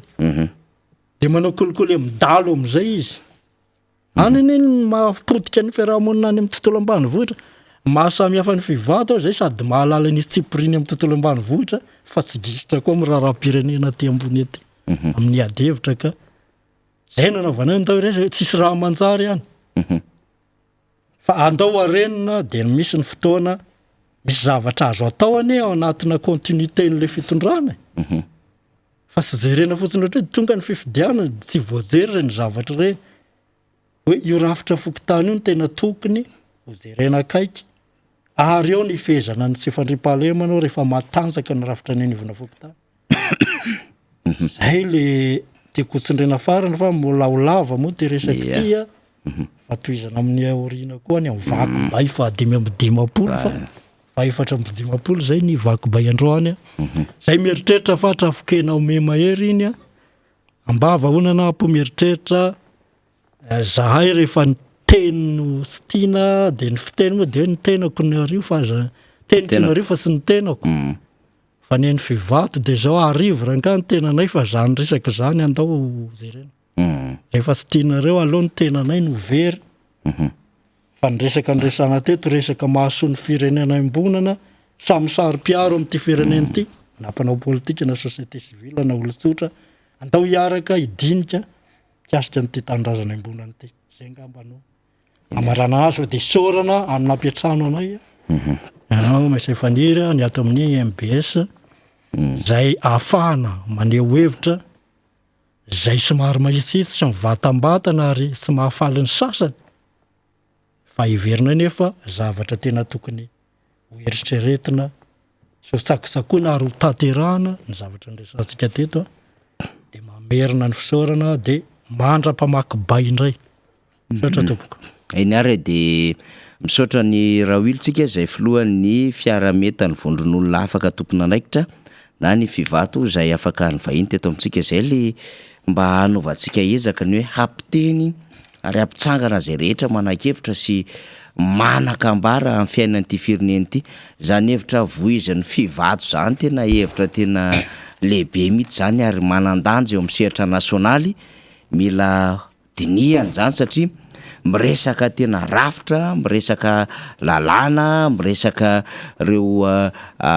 vondrom-bahoaka samihafa sy vondrom-paritra samihafa eto anivon'ny firenena zany nefa any avokoa lay olana zay mivakina tamin'ilay bainy resahany Raoily teo mbola everitsika hoe azo dinihana no iakarany amin'ny fotoana manaraka eto amin'ny fandaharantsika fa ny andrana aloha zany nandritra zay adiny ray zay de everitsika zany fa mba nahafahana zany nahafahana ny zara hevitra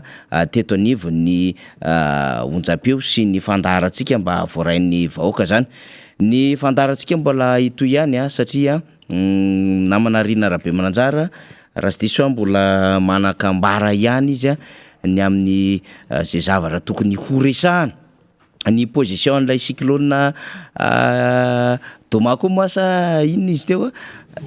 Domako mbola ho resahantsika amin'izao fotoana zao satria Domako satria raha ny fantatra de amin'ity talaty ity no hoe vinavinaina hiditra tanety i Domako zany io izy io zany efa manomboka miditra tanety i Domako satria ny fobeany de efa any amin'ny 420 kilometatra atsinanan'ny Sainte-Marie miaraka amin'ny rivotra 520 kilometatra isan'ora sy tafiotra 70 kilometatra isan'ora zany de any Naranjoro zany mazava ho azy zany no misy azay ora mikija be izay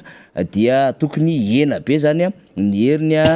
ny alina zany rehefa tafiditra an-tanety ity rivodoza ity mo zany ho hitantsika io ihany fa mbola ao anatin'ny faritra mena zany ao anatin'ny loza mitatao Analanjofa faritra mavo zany Lova Manambana dia sava ny disika ny Tomasina voalohany sy ny disika faharoa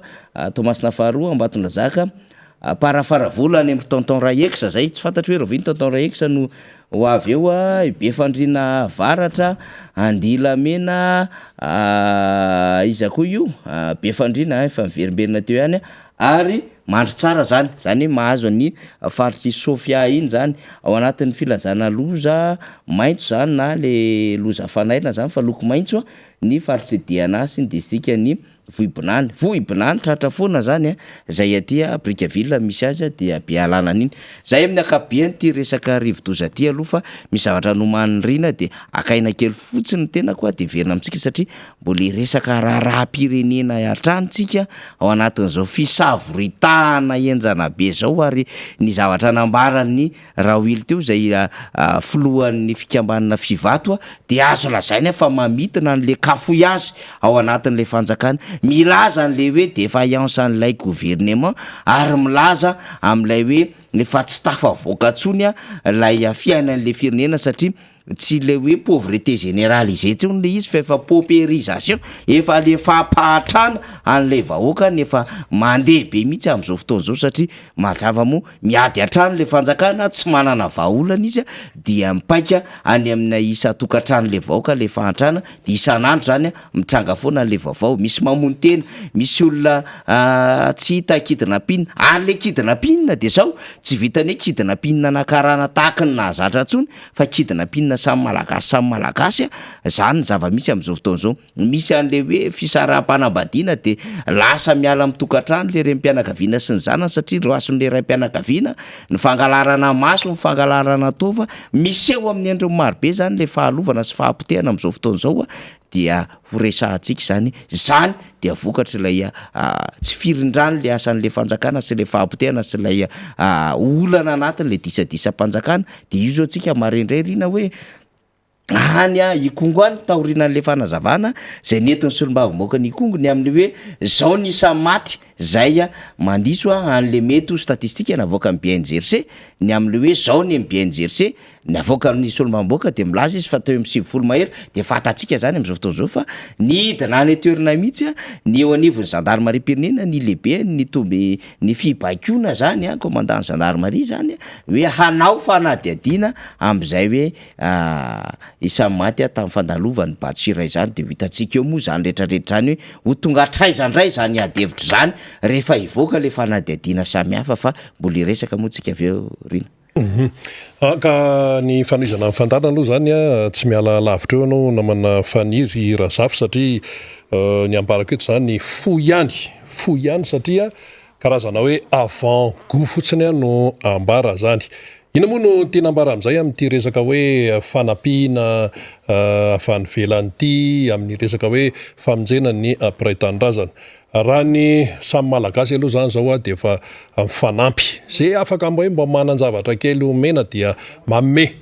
fa ny avy any velany ihany koa dia manome na de eo aza ny atao hoe tsy de firesahany sasany loatra an'izany avy any velany zany fa ny zavatra hita ankehitriny de le fisehosehoana etsero zany hoe zay navita an'izao zay manao an'izao zay manao an'ito zay manao an'ro fa ny any ivelany dia manampy de manampy na dia atao hoe tsy fantatry ny malagasy any ambany ravikazo rehetra any aza ny etsika ataony ny avy any velany ihany ohatra zao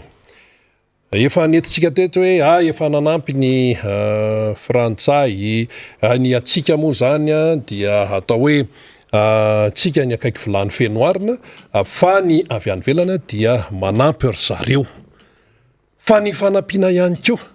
dia miankina amin'ilay atao hoe fomba fitantanany eto Madagasikara efa fantatry ny any an-dafy any ane hoe manahoana zany fitantanana ao Madagasikara zany amin'ny resaka maro samihafa indrindra ny arabola raha vao resaka vola de efa metsiketsika ohatry zao daholo zay metsiketsika rehetrarehetra zay le izy raha vao resa-bola de hoe ahoana io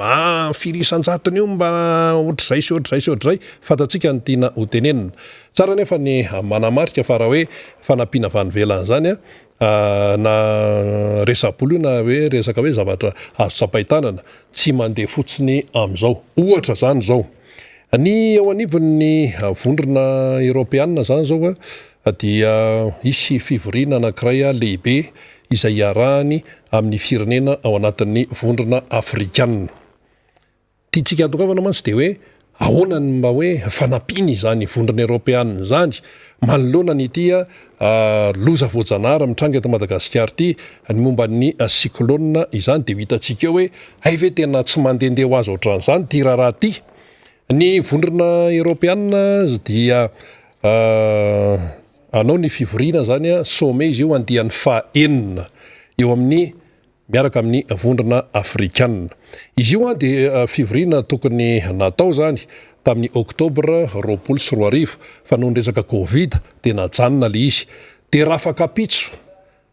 17 febroary sy amin'ny 18 febroary no tanterahana io fivorian'ny vondrona afrikana sy ny vondrona Europeana io any Bruxelles any a Belzika zany no anatanterahana zany. Dia akoatray dia hoe izavy no vory ao. Dia ao zany a ny filoham-pirenena na ny filoham-panjakana ty Afrika, ny filoham-pirenena na filoham-panjakana ao anatin'ny vondrona Europeana, ny filohan'ny vondrona afrikana, ny filohan'ny Commission européenne, ny filohan'ny Commission'ny vondrona afrikana. Inona no resahana amin'izany? No resahana amin'izany dia hoe ahoana ny resaka famatsim-bola momba ny antsoina hoe croissance durable et exclusif. Zany hoe tena resaka hoe toe-karena amin'ny ankapobeny mihitsy zany dia ahoana ny hanampiana ny Afrika momba ny fampianarana, ny kolotsaina, fanafanana arak'asa, fanofanana arak'asa, formation professionnelle, tontolon'ny fahasalamana dia ao anatin'izany ny vaksiny. Ity resaka covid mampivadika totoan'izao tontolo izao ty Madagasikara ao anisany iresahana ao daholo izay rehetrarehetra izay. Ka i Afrika misy firenena maro mivondrona ao anatin'ny vondrona afrikanina. Fa ho antsika eto Madagasikara zany dia misy zavatra tena mahamaika antsika amin'izao fotoan'izao. Io zao aloha ny resaka cyclone. Dia ankoatr'izay ihany koa ny fampandrosoana toe-karena. Fa zao ny fanampiana ataon'ny any ivelany any indrindra ohatran'ny hoe vondrona Europeana izay sehatra ngezabe dia misy fepetra isan-karazany foana efa tenenina foana io. Zany hoe raha misy firenena maro ty Afrika dia aza mananteny sika hoe itovy ny zavatra izay atao hoe quantité zany na eo ihany koa ny qualité ny zavatra izay ampiana zany. Satria Madagasikara dia firenena anankiray ao anatin'ny kontinantan'ny Afrika, firenena anankiray ao anatin'ny vondrona afrikaniny Madagasikara. Samy manamamay azy ny firenena ty Afrika. Na Madagasikara io, na any Zimbabwe io, na any Congo io, na any Mali io zao manana problema izy ny any Burkina Faso sy ny sisa samy manana ny olany reny. Fa i Madagasikara manana azy. Dia io zany dia jereny any ivelany hoe manahoana ny fomba fitantanana ny ao Madagasikara ao. Zay aloha. Tsy maintsy fantan'izay. Dia rehefa azony daholo ny renseignement rehetrarehetra dia eo amin'izay hoe manapa-kevitra amin'izay zany raha resaka hoe vondrona Europeana satria mbola misy pitsopitso amin'ny BDB io fa tsy hoe mandeha fotsiny amin'izao. Dia mandinika tsara manoloana an'izay. Efa fantatry zareo zany ny information rehetrarehetra momba antsika tompoko dia zay vao mandeha ny fanampiana. Fa zao ny vaindondrarany mpanampy na ny sehatra iraisam-pirenena dia ny eritreretany voalohany dia ilay vahoaka malagasy eo ny mpitondra. Fa ny vahoaka malagasy aloha no eritreretiny voalohany sy ataony mibahana ao an-tsaina. Inona ny profon'izay? Ny profon'izay zao dia tamin'ny ohatra hoe tao aoriana ny fandalovan'ny Batsiray dia fa nandray fepetra sy nanampy arak'izay tratra ny teo anivon'ny vondrona Europeana izany. Dia ho tenentsika eo izy satria tsy mety mihitsy le hoe tsy tenenina ny zavatra ataon'ny olona fa niato ihany. Inona moa le tiana tenenina amin'ilay hoe niato ihany? Ny fitondram-panjakana zao rehefa hoe manao fanomezana izy hoe manao hetsika etseroa dia hoe zay ataony ihany no ataony fa ny avy any velany zao tsy dia hoe tena eny loatra. Misy ihany ny fitenenina fa atao hoe miserana dia ihany. Ka io zany tsara ho fantatsika ny momba an'izay. Dia ny vondrona Europeana tompoko dia efa nanao izay tratrany amin'ny famonjenan'ny Madagasikara taorian'ny fanotokavany Batsiray. Ary le fomba fiasany tena tiana asongadina. Voalohany aloha zareo vondrona Europeana io taorian'ny fandalovan'ny Batsiray nandefa manapaizana zany ny vondrona Europeana teo amin'ny antsoina hoe protection civile. Zay. Ireo manapaizana ireo zany nahitana teratany suédois, nahitana finlandais, nahitana teratany frantsay. tiana toavana ho a de hoe ny fomba fiasan'ny olona manao zavatra professionnel na matianina fa tsy tselikeliko hoe zarazara kely tsy mizarazara kely eroa fa mialohan'ny anapa-kevitra aloha dia misy préparation de nalefa zany reo amaripaizan'ireo avy amin'ny vondrony europeanina de ny ataony manofana aloha amin'ny resaka fandrindrana amin'ny tontolon'ny vonjyaina coordination des urgences ay zany ty resaka vonjyaina ty misy fandrindrana fa tsy hoe taitaitra eo de tselitselika tsy taitaitra eo de tselitselika reo de hoe hitondray an'zao de tsaingotsaingohana dolo lasa politika ny tsaingotsaingoka ay zany ty resaka vonjyainy ty misy fandrindrana tompoko fa tsy ohatran'ny zavatra misy eto amintsika amin'izao fotoana zao de eo ihany ko zany reo vondrony europeanreo mitondra ny traikefany reo manapaizan'ireo zany amin'ny momba ny antsoina hoe logistique humanitaire dia eo ihany ko resaka hoe rano ny fanadiovana ny fidiovana momba ny fahasalaman'ny olona dia rehefa azo daholo zany zay donné zay de ataon'ny vondrona europeanina ny atao hoe ny famantarana ny fahavoazana zany efa fantatra zay dia mifanaraka amin'izay zany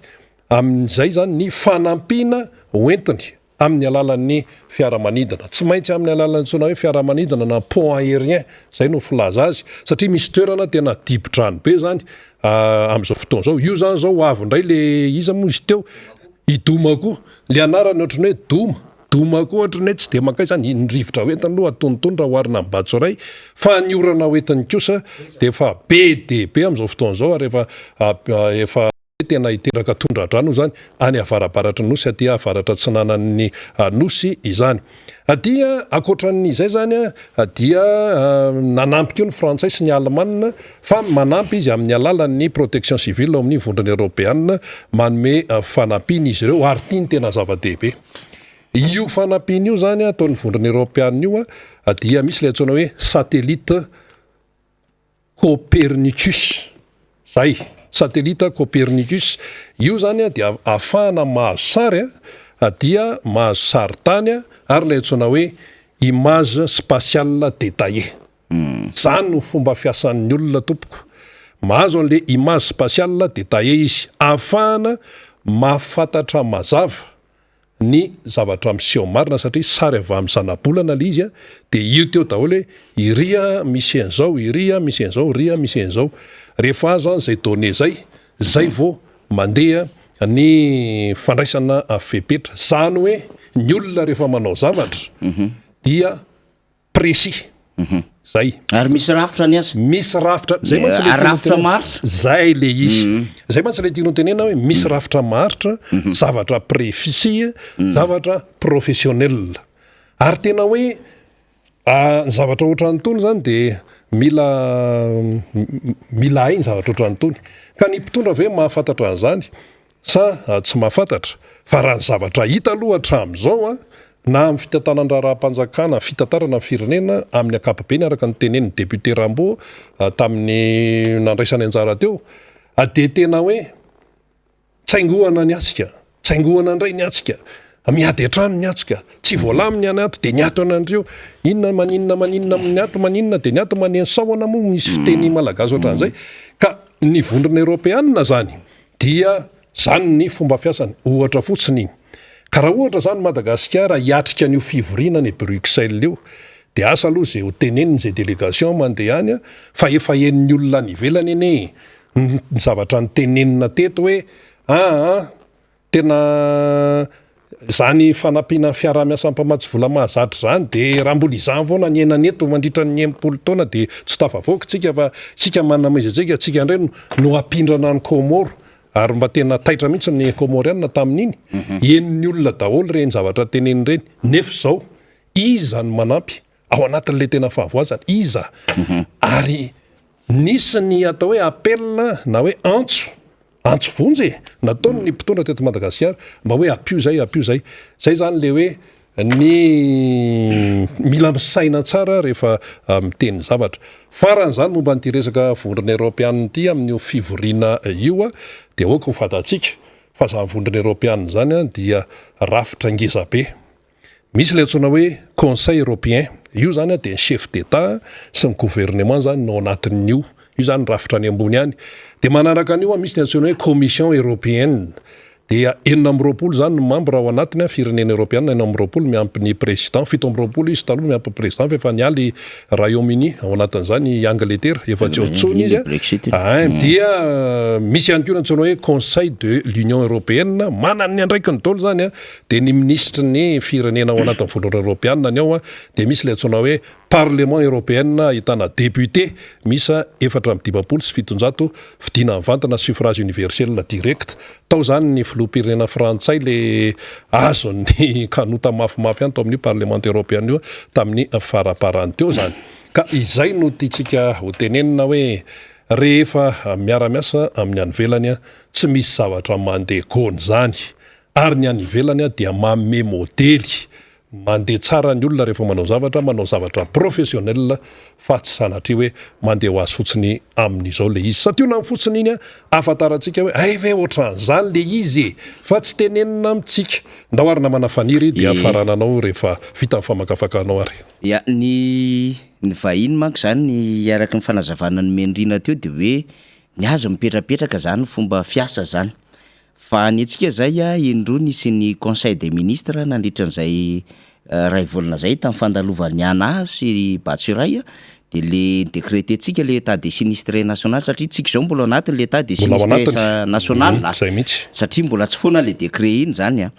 de tamin'iny le nametraka le fitondram-panjakany hoe mila mazava ny fomba fandrindrana ny asa ny coordination ny fandaminana ny asa ny resaka organisation sy ny fomba fahaiza mitarika resaka leadership zany ny anjareo nefa efa manana an'izany resaka organisation efa structuré ny azy resaka coordination sy resaka leadership zany efa sakafo isan'andro zany kory zareo ary moa no mampiofana manerina izao tontolo zao ny vondrona européenne ary matetika tsika eto Madagasikara de misy an'le dialogue zay fanaovantsika amin'ny vondrona européenne ary misy matetitetika an'ilay fiaonana zany amin'ireo vondrona civile ataon'ny vondrona européenne zany fa rehefa naheno fanazavandrina teo ny am'le hoe efa misy ny aza ny resaka vonjivona maolona ny resaka fitaovana fahafantarana mialoha hoe inona daholo le zavatra mitranga amin'ny alalan'ny fitoliana ambony lay toetoetra n'le tanàna zany ahafahana manao an'le intervention manko iny sy manao évacuation sy manao an'lay inona moa zany lay fanampiana de ny tsika moa zany rina mbola manao an'le évaluation détaillée de ka zany zao mbola ataontsika de asa re tompoko am'le fantalovany anasy Batsuray sy ry Cliff moa levana tany ampovoany tany fa idomako tia de asa efa mba vita ve le évaluation détaillée satria rehefa andeha ohatrin'io koa de mila zavatra mitombona tsara mihitsy ny sehatra iraisam-pirenena dikan'izay zany ny statistique omentsika zany tamin'ny rivodoza ana de hoe firy ny maty firy no avitraina firy ny tranopotika firy ny tambary mety tondraka ny tetezana ny fotodrafitrasa samy hafa zany hatramin'ny lakilasy hatramin'ny resaka hôpitaly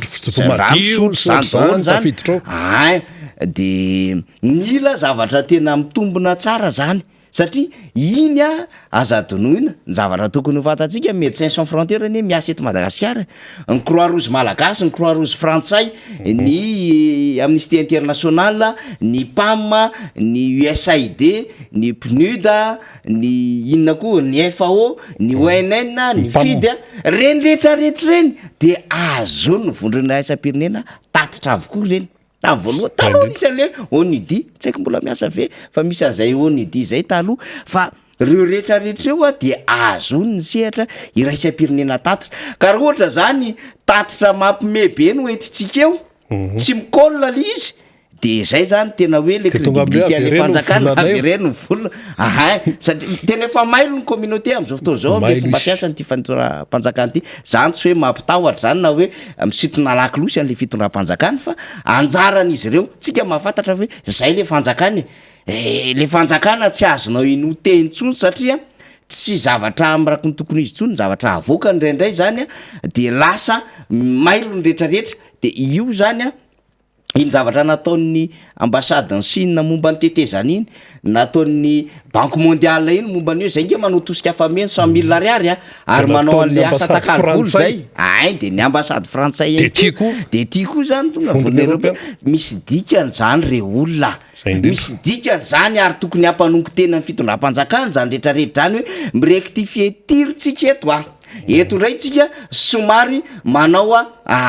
langage tena mitovy tsara de io nge le natonga le fitondram-panjakana tamin'ny herinandro hoe le élan de solidarité raha amboary izy tsy miteny tsony am'le solidarité gouvernementale satria sarotra be ny teny an'le solidarité gouvernementale satria efa mifanotsana le membre an'le gouvernement de laloviny kely le voambolana am'le élan le solidarité zany au niveau an'le gouvernement de reny rehetrarehetra reny nefa hita an'le solitena an'le volon'iraisam-pirenena eto Madagasikara de mampatonga azy teny manao zao zany no ataontsika momba amin'ny Madagasikara de lasa mampiasa an'le sehatra be da be izy satria ndraindray takon'le fitondram-panjakana tsy ny volon'iraisam-pirenena dia tsy miditra amin'ny souveraineté an'le firenena ray tsy Madagasikara ihany resantsika fa raha ohatra hoe Comore nisy rivodoza de tsy miditra ny souveraineté ny Comore izy ka izy no baikobaiko ny Comore na Seychelles na La Réunion na io Djibouti na io Bangladesh zany firenena anatiny ohatrany hoe elakelape misy azy ohatrohatran'izao fa ataony tondra-drano mahita foana koa io Bangladesh io fa zao izy tsy miditra any am'le souveraineté anao le fiandriany anao izy tsy mikitika an'le intégrité nationale anao sy le resaka territoire fa izy ndray de mijery an'le resaka vahoaka de io action humanitaire io zany lay ataony ny volon'iraisam-pirenena efa nana vola mipetrapetraka io stomma fotsiny io de mivoaka le vola de mijery izy aiza le budget programme ary inona ny tokony atao par rapport an'ity ano sinistré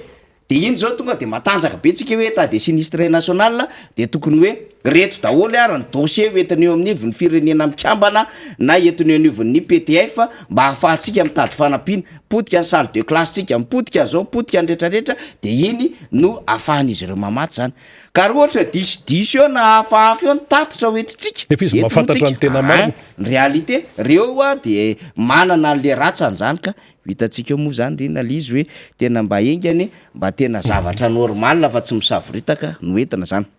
raha iny fa amaraparanantsika aloha zany ny fanadihadiana de hitondra adevitra kely tsika satria ny resahan'ny Zokobe Raoily teo zay filohan'ny fivato de mahaliana mihitsy amin'ny hoe aza maika hiatrika fifidianana antsika 2023 fa tsy midika akoriny zany fa tsy andinika momba ny fifidianana antsika mila mandinika momba ny fifidianana antsika satria amin'ny firenena républicaine antsika mandala an'izany démocratie zany dia ny resaka fifidianana zany no anisan'ny fototra lehibe iaingany zany firenena républicaine zany fa nytitsika resahana anatin'le izy fotsiny de hoe mialohan'ny fifidianana de misy zavatra maro be mila vahany eto ka mba tsy ho ataotsika zany hoe passage forcé fotsiny le hoe ndao anao fifidianana zany rehefa misy problème mitranga eto firenena de anao crise tsika anao élection tsika mba sortie de crise zay satria ny tamy 2012 2013 2014 Rina Rabe Mananjara tsarotsika tsara mihitsiny taorinan'iny crise ny 2009 iny de hoe élection na sortie de crise na fifidianana ty voanao anatin'ny crise alors que le crise mbola mitoetra tao anaty tao le olona n'le crise politique teto Madagasikara de nitranga tampoka le izy nandeha le fitondrana telo mbola tsy voava le crise politique teto Madagasikara de totona ndray crise politique vaovao de mitranga le izy de iny lasa me manao randran-tariana ary me misy raha ohatra zany fery ny resantsika azy de azotsika sokajiana mihitsy ny hoe mbola eo le nana mbola eo le ratra ary mbola eo le loto samihafa ao anatiny de iny nefa tsy mahava azy le hoe ndaotsika fa finositsika fotsiny io ataotsika ohatran'izao fotsiny io fa ngiditra amina devitra vaovaotsika amina fifidianana ohatrany lagalo izy de eo ihany mifindra tsikelikely eo rehefa mihoatra de mifindra tsikelikely zany lafinavatra zay eneny zavatra nitrange tsy voavahara-dalàna ny crise ny 72 inona ny crise ny 72 mbola nisy zavatra nitranga tamin'ny 1971 tsarotsika tsara ny olona ny antoko monima sy reo tatsa tany Atsimonosy de mipoka ny 61 tamin'ny volana avril. Iny tokony mbola misy fandaminana be ary raha tena diniantsika ny tantara dia voakasiky ny tantara zany a ny colonel Resara tsy mandrava tamin'izany fotoana zany zay a nanana andraikitra lehibe teo anivon'ny gendarme Marie-Pirenena. Tsy voava zany tonga tampoka ny crise ny 72 mbola misy fandaminanjavatra lehibe tokony natao taty amin'ny crise ny 72 tsy voava ny taty amin'ny 75 tsy voava taty amin'ny 76 satria fatatsika tsara fa nipotehana ny fanjakana piso tamin'izany fotoana zany ary rehefa tena hodiniantsika lalina raha ohatra ka ho an'ny mpahay-tantara de mahafantatra tsara hoe mbola nanana fitaovana sy fahefana ary nanana ny fananana zany antoko piso zany fa rehefa tonga taty amin'ny 570 zay nisiny reny rotaka lehibe reny tamin'ny 72 de verivery tany hoany fotsiny le fitaovany 72 le fitaovany antoko piso zany. Fa tamin'izany tsarotsika hoe nisy olana lehibe teto amin'ny firenena raha tsy hitanisa fotsiny aho ohatra Resampa, raha tsy hitanisa fotsiny ary Bresara sy ny sisa tamin'izany fotoana androany. De tonga li satria tsy nilamina, tsy voarindra tsara le tato amin'ny crise ndraiky amin'ny 770 nitrangany crise ny 2 amin'ny 770 nitrangany crise ndray 5 amin'ny 770 zay tonga taty amin'ny taona 20 zay fatatsika fa nisesy ny voafonja politika tamin'izany fotoana androany nanomboka taty amin'ny taona 20 tahaka n'Andriamatoa Gaston Ramarson, tahaka n'Andriamatoa ohatra André Maolson sy ny sisa tamin'izany fotoana androany. De nisy crise foana ny toetra moramora teto Madagasikara mipoka ny 91. Marina fa nisy eritreritra tamin'ny 91 hoe ndao tsika no forum national zay mety andiniana mety programme lehibe sy andaminana ny resaka lalam-panorenana. De avy eo tsika hiadevitra momba ny hoe ahoana no ahafahana mametraka tsara rafitra zay manakaiky vahoaka koa amin'ny alalan'le décentralisation zany. Fa le crise tsy nidiniana lay vokatry ny zavatra nitranga taty aloha taty fa namahan'le olana zay nentin'ny mpanao politika sy ny adevitra politika teny akanja vitsivitsy fotsiny natao tamin'izany fotoana androany. De nitoetra teo ihany le lonilony kely samihafa vokatry le 71 vokatry le 72 vokatry le 75 vao nankalazatsika efatrandro lasa izay. Vokatry ny taty amin'ny 76 satria aza donona mety nahazo vato betsaka Andriamatoa Deratsiraka zay nahazo fankatoavana tamin'ny alalan'ilay bokomena sy tamin'ny alalan'le hoe nahazo an'ilay tsodrano avy any anivon'ilay fitarika teo anivon'le tafika tamin'izany fotoana androany hoe eto ary ny fanjakana fa hoe ataovy aloha ny fifidianana de hoeto ty programme ty raika ny vahoaka ny tenako nitondra ny firenena. Fa mbola nisy lagnandravatra nitoetra foana tao, mbola nisy zavatra ny olokolona foana tao ambadika tao, mbola nisy nananananjavatra nipetipelika tany ambadika tany ary mbola nisy inona moa le lazantsika azy le fakafakan-javatra mbola tsy levona tsara tany ary mbola nitarika aretiny rehetrarehetreny ka natonga ary taty amin'ny 1.770 de mivoaka tampoka ohatra hoe nisy zanaky ny repoblika voalohany nisy zanaky ny repoblika faharoa nanampitosika an'ilay hetsika lehibe tamin'ny 1.770 de nefara tamin'ireny diso reny fa tsy tapitra amin'iny le crise niepita taty amin'ny crise post-électorale izy taty amin'ny 2002 de le crise post-électorale ary io mila tandremana mafy satria akoatra ny crise politika ny crise cyclique tsotra isaky ny folo taona am'izay mitranga eto Madagasikara ny crise post-électorale na crise vokatry ny olana ara-pifidianana no crise farany tena mila sorohina indrindra eto Madagasikara satria tena miteraka division na fisarahana zany na tafitra io na eo amin'ny olo-pirenena zay mijoro ao anatin'izay safidy samihafa zay satria ny atao hoe crise mpifidianana de crise zay ateraky ny safidy roa samihafa na telo samihafa ao anatin'izany fifidianana zay tanterahany zany ary matetika fifidianana filoham-pirenena no hitrangany zany ny rahantsika nita ny crise ny 2002 de iny nitarika rapport de force rehefa avy eo satria rehefa mandresy ny andaniny de lasa faible ny ankilany na mandresy ny ankilany faible ny andaniny de mitarika zany olana ara-politika rehefa avy eo hitatsika ny crise ny 2002 de mbola tsy voavandray ny crise ny 2002 akoatra n'le crise ny resahantsika tety aloha 61 72 91 nisy 2002 nisy any niezaka samihafa nisy ny hoe ndao anao fifanantonana ary tsika ndao anandrantsika hiresaka fa zao tsy niteraka ninina zany fa tonga ny crise ny 2009 de rehefa tonga indray crise 2009 taonina vaovao ndray no nitranga teto Madagasikara ary zany taonina vaovao zany amina crise politique zay mety hoe crise cyclique mitranga teto Madagasikara de nahitana endrika fahapotehana sy fahasimbana sy endrika fahasimbana ara-toetsaina marobe zay nipita tetỳ anivon'ny taranaka 13 taona teorina hitatsika vokatra ny crise 2009 zany mbola tsy voavahandray ny crise 2009 fanterena fotsiny le izy rehefa niaraka tamin'ny communauté internationale tsika de hoe ataovy ary ny élection na sortie de crise de izay miantoka ny vola ao anatin'lay passé mana le basket fond zay natokany ny communauté na ny PTF mba afana mamatsy a Madagasikara de ny débouchena andeha ao anatina fifidiana antsika élection na sortie de crise nefa le vai nefa le olana nefa le zavamisy le zavatra nakarary le fototra lehibe mbola tsy voava mbola nanaikitra sy mbola nialkalina tato ambany taty any ary mbola nanimba an'le firenena zany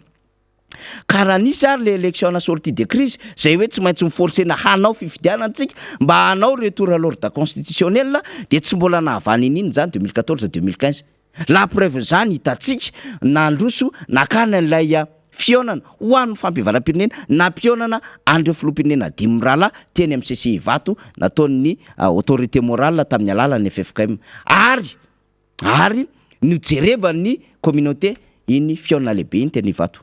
fa tsy mbola nanafoana ininina akorony zany ary mbola tsy afaka nanadio ininina zany satria nisy nanatsatso tampoka iny fionana lehibe iny de rehefa nisy nanatsatso iny de bloqué tampoka le processus le réconciliation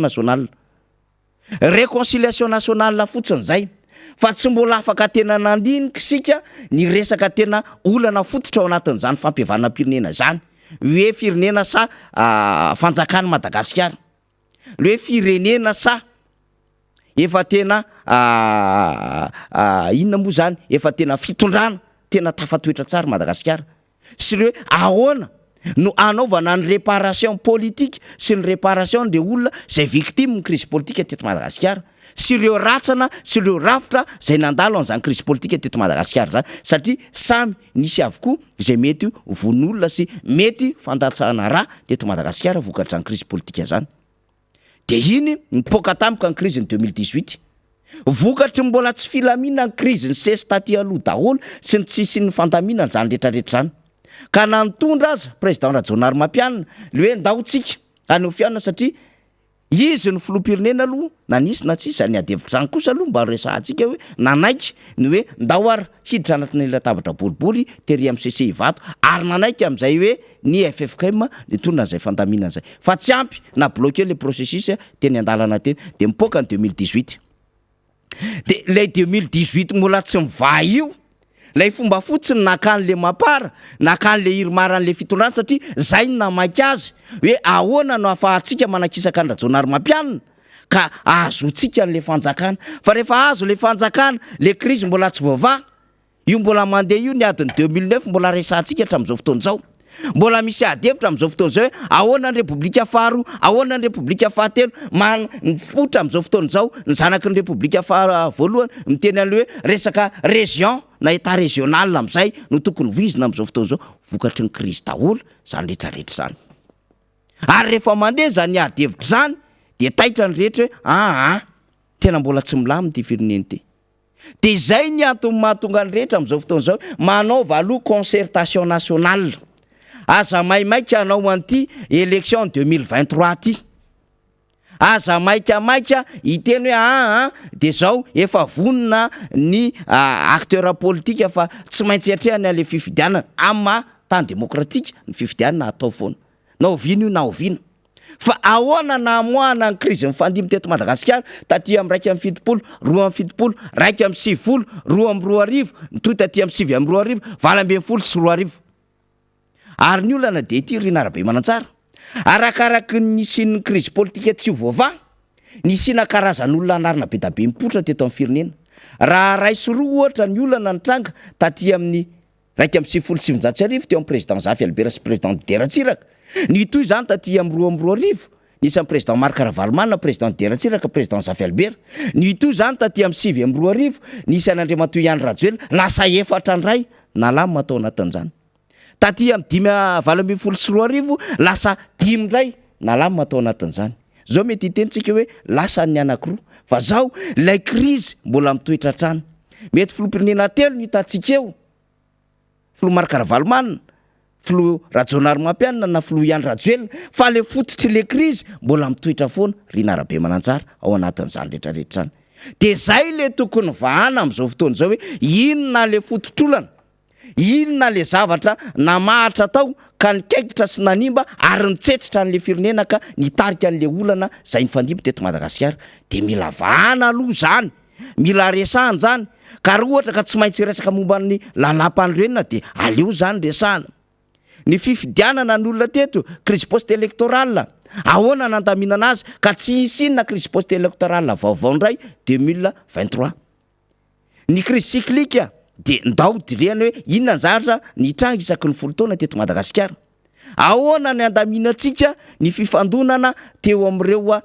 lafipoky samihafa satria misy an'izany eto Rina Rabe Mananjara de izany ny tokony isaina ny fomba fanaovana politika sy fijery lavitra ho amin'ity firenena ity fa tsy mainky tsika hoe debouché aleo andeha any amin'ny élection ka premier tour de vita satria zay mamaika ny sasany hifahatra am'le fahefana nefa mahita hoe tsy tafavoaka tsony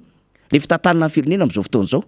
de zay zany ny antony mahatonga atsika manamafy hatrany lina ny am'le hoe concertation nationale na conférence nationale tsisy edikevitra zany ahafahana mamaha zao fiaina amin'ny firenena efa potika zao mba tsy isina crise politique vaovao ndray mba ahafahana misoroka sy manapaka an'izay mety isina crise cyclique ao aoriana ny 2023 na ny crise post-électorale zay hitranga amin'ny 2023 zay nge le vaolona eto mipanohatra fa io mo de atsipitsika zay sosikevitra zay mba ho voarainy rehetra ary hijoroany rehetra ao anatin'izany ny amin'ny hoe mila lamma mila resahana ary mila dinihana ny fiainan'ny firenena Rina Rabe Mananjara ya ka zay indrindra mantsy satria ty fiainam-pirenena ity tsy hoe vita fotsiny am'izao tsy hoe 2023 io de vita tsy hoe 2024 tsy hoe 2025 fa mitoy hatrany ka ny tena fahavoazana de izao rehefa misy zavatra hoe tsy mety efa hita zao hoe zavatra tsy mety le izy efa hita zao hoe miteraka tsy filaminana le izy efa hita zao hoe tena manahirana ny fiatraikan'ilay toe-javatra rehefa anyarina any de mbola isisifana ihany mety hoe zay zao no eto hoe sinsisa raha ohatra ka mitsinjo ny taranaka tsy tokony ohatr'izay mihitsy lay fomba fijery fa rehefa hitanao zany le izy hoe tena anahirana ty zavatra ty dia mba miaiky hoe tena tsy mety le izy dia jery ny vahaolana ary vahaolana tena mitombona vahaolana tena mitondra any amin'ny fandrosoana tanteraka le izy ka inona zany zao ny vahaolana de araka ny tenenina teo hoe ny resaka dialogue national tena vahaolana goavan'izay satria de jerena daholo ny fototra retina rehetrarehetra mba tsy hiverenany olana intsony hafa ny olana mety hoe ny fisehoan'ny olana tany lotany fa tamin'ny faraparany teo zao raha resaka fifidianana de hoe resaka doublan triplan ahoana kosa moa no zany ve de iety raha hoe misy ny doublan ary olona tompona andraikitra ambony tao anivon'ny seni no ny teneny iny averimberina foana iny olona tompona andraikitra ambony tao amin'ny seni tamin'ny fotoanandro no ny tenen'izay hoe nisy doublan le izy averina kely le doublan zany ohatra hoe misy olona anankiray manana kara-panondro izy dia atao hoe candidat Marc-Ravalomanana no fidiny de lasa izy nody de any an-trano izy zany mitsotsotra mitsalailay tsara izy antrany navita adido an'ny firenena fa le iny kara-panondron'olona iny nisy napiasa numéro na ohatra zany dia lasa ny fidianana candidat hafa candidat hafa no fidiny zany nampiasaina tamin'ny taoriana zany de zany ve de iety tonga de isika hoe tsy mety zany kanefa tompona andraikitra ambony tao amin'ny seni tamin'ny fotoanandro ny teny hoe misy zany zay le atsona hoe doublan ka reny zany de mila jerena daholo mba tsy hiverenana zany tsony fa tsy hoe isaky nisy fifidianana eto dia vita fifidianana de gidra foana de mba misaina an'le taranaka ave am'izany raha ohatra efa mizavatra tsy mety zao ny resaka hoe lisy mpifidianana namana faniry de nitantarainy député Rambo teo teneniny ery hoe 15 ny farany 15 février ny farany androany ene zany androany zany fa zava-misy any amin'ny fokotany any mba jereo de mba hitan'le mpitondra ve zany sa ahoana dia hitantsika am'zany le hoe tena kasady le mauvaise foi efa manomboka sady le mauvaise foi zany le dolamakota c'est vocabulaire itenena anazy any de mbola isisifana ihany zany hoe tsy maintsy atao io de io zany anjarany rehetra no misaina fa ze nanontaniana aloha tany rehetra tany na sokajy inona io na sehatra inona na sehatra inona rehefa mandinika tsara apatonina tsika koa mila mandinika apatonina de miteny daholo hoe tena resaka dialogue national mety amity fa ratsy zany mbola isisifana eo dia anahirana lay toetra raha zay anjoan'ny firenena zay indrindra asa ianjoan'ny firenena ny tompona andraikitra amin'ny système électoral am'izao fotoana zao ve dia mino sy resy lahatra amin'ny fion feritreretany zay tafiditra rehetra amin'ny système électoral tiana tenena am'izay io tsy nisy ACC any fa zay hatrany amin'ny se fokotany responsable satria any le lisy mpifidiana de mitombona ve mandry ny sainy zay tafiditra ao anatin'izay système électoral zay fa hoe milamina tsara io tena mety io hiteraka fampandrosoana ho an'ny malagasy io tsisy ninona tsisy nina asa aloha andry zareo zay fa dia nefa atao hoe tena mpanjana tsara ny hoavy tsara aloha de hoe raha efa misy ny olana de aloha vahanatra any fotony izy fa tsy misirisiry ka ny fomba iresahantsika am'izay manko de hoe ny anongotsongona amin'ny mato ny tahotra ny andevombelona rina sy le hoe aleo misorika to zay mitsabo satria ny zavatra nitranga taty Afrika tsy tiatsika iverina tia Madagasikara efa nisedra crise post électorale ray tsika de votsika hoe aleo kosa mba ampy zay efa nisedra crise cyclique teto Madagasikara tsika de votsika hoe mety tsy mety tsony zany fa mety animba firenena fa ny zavatra eritreretintsika de hoe aleo mba alamina indray mandeha tsy miverina am'izay ty ka tsy hisy tarazo nateraky ny république voalohany république faharoa république fahatelo république fahaefatra tsony zao situation zao eto Madagasikara fa mba ahisorika le malagasy zany nge tsy olany manana autorité morale tsika misy FFK misy FSM mety aza donoina koa fa zao mba te hitondra ny aporony koa ho amin'ny fampandrosoana amin'ny Madagasikara sy famahana ny olona amin'ny Madagasikara ny fiombonam-ben'ny silamo eto Madagasikara ohatra zany satria aza donoitsika rina aza donoitsika mpijery sy mpiaina fa zao efa misy amatapitrisa ny mpino silamo eto Madagasikara ary efa mandray anjara amin'ny fitantanana ny fiainan'ny firenena ihany koa reo eny amin'ny sehatra rehetrarehetra any na eny anivon'ny Sénat na ny Assemblée nationale na any amin'ny gouvernement na any amin'ireo ratsana samihafa zany zay mety an'ireo ino moa zany ana eo tatika samihafa zany amin'ireo institution samihafa zany dikan'izay mba manana ny hevon'ireo akoatran'ilay hoe FFK fa tsika koa mbola manana n'ilay tena ray aman-dreny be ara-drazana zay tena hoe toteny tsy tena enona eny anivon'ny faritra sy ny distrika sy ny commune ary zay anisan'ny lehibe rina satria misy faritra marobe eto Madagasikara tena mbola anisan'ny tena mampiatra sy meno an'izany tsika angamba tsy tanisa satria mety tsy hoaraka ny tanizany zany fa zao rehefa toerana rehetra amin'ny distrika 7 eto Madagasikara de mbola mipetraka foana hoe misy ray aman-dreny eto de zay le fahendrena malagasy tamin'ny misy olobe tsy miady zaza de manino zany tsy exploité tsika manino zany tsy capitalisé tsika ary manino zany tsy omentsika vahana hoe misy an'ireo ambaratongana ray aman-dreny reo manana andraikitra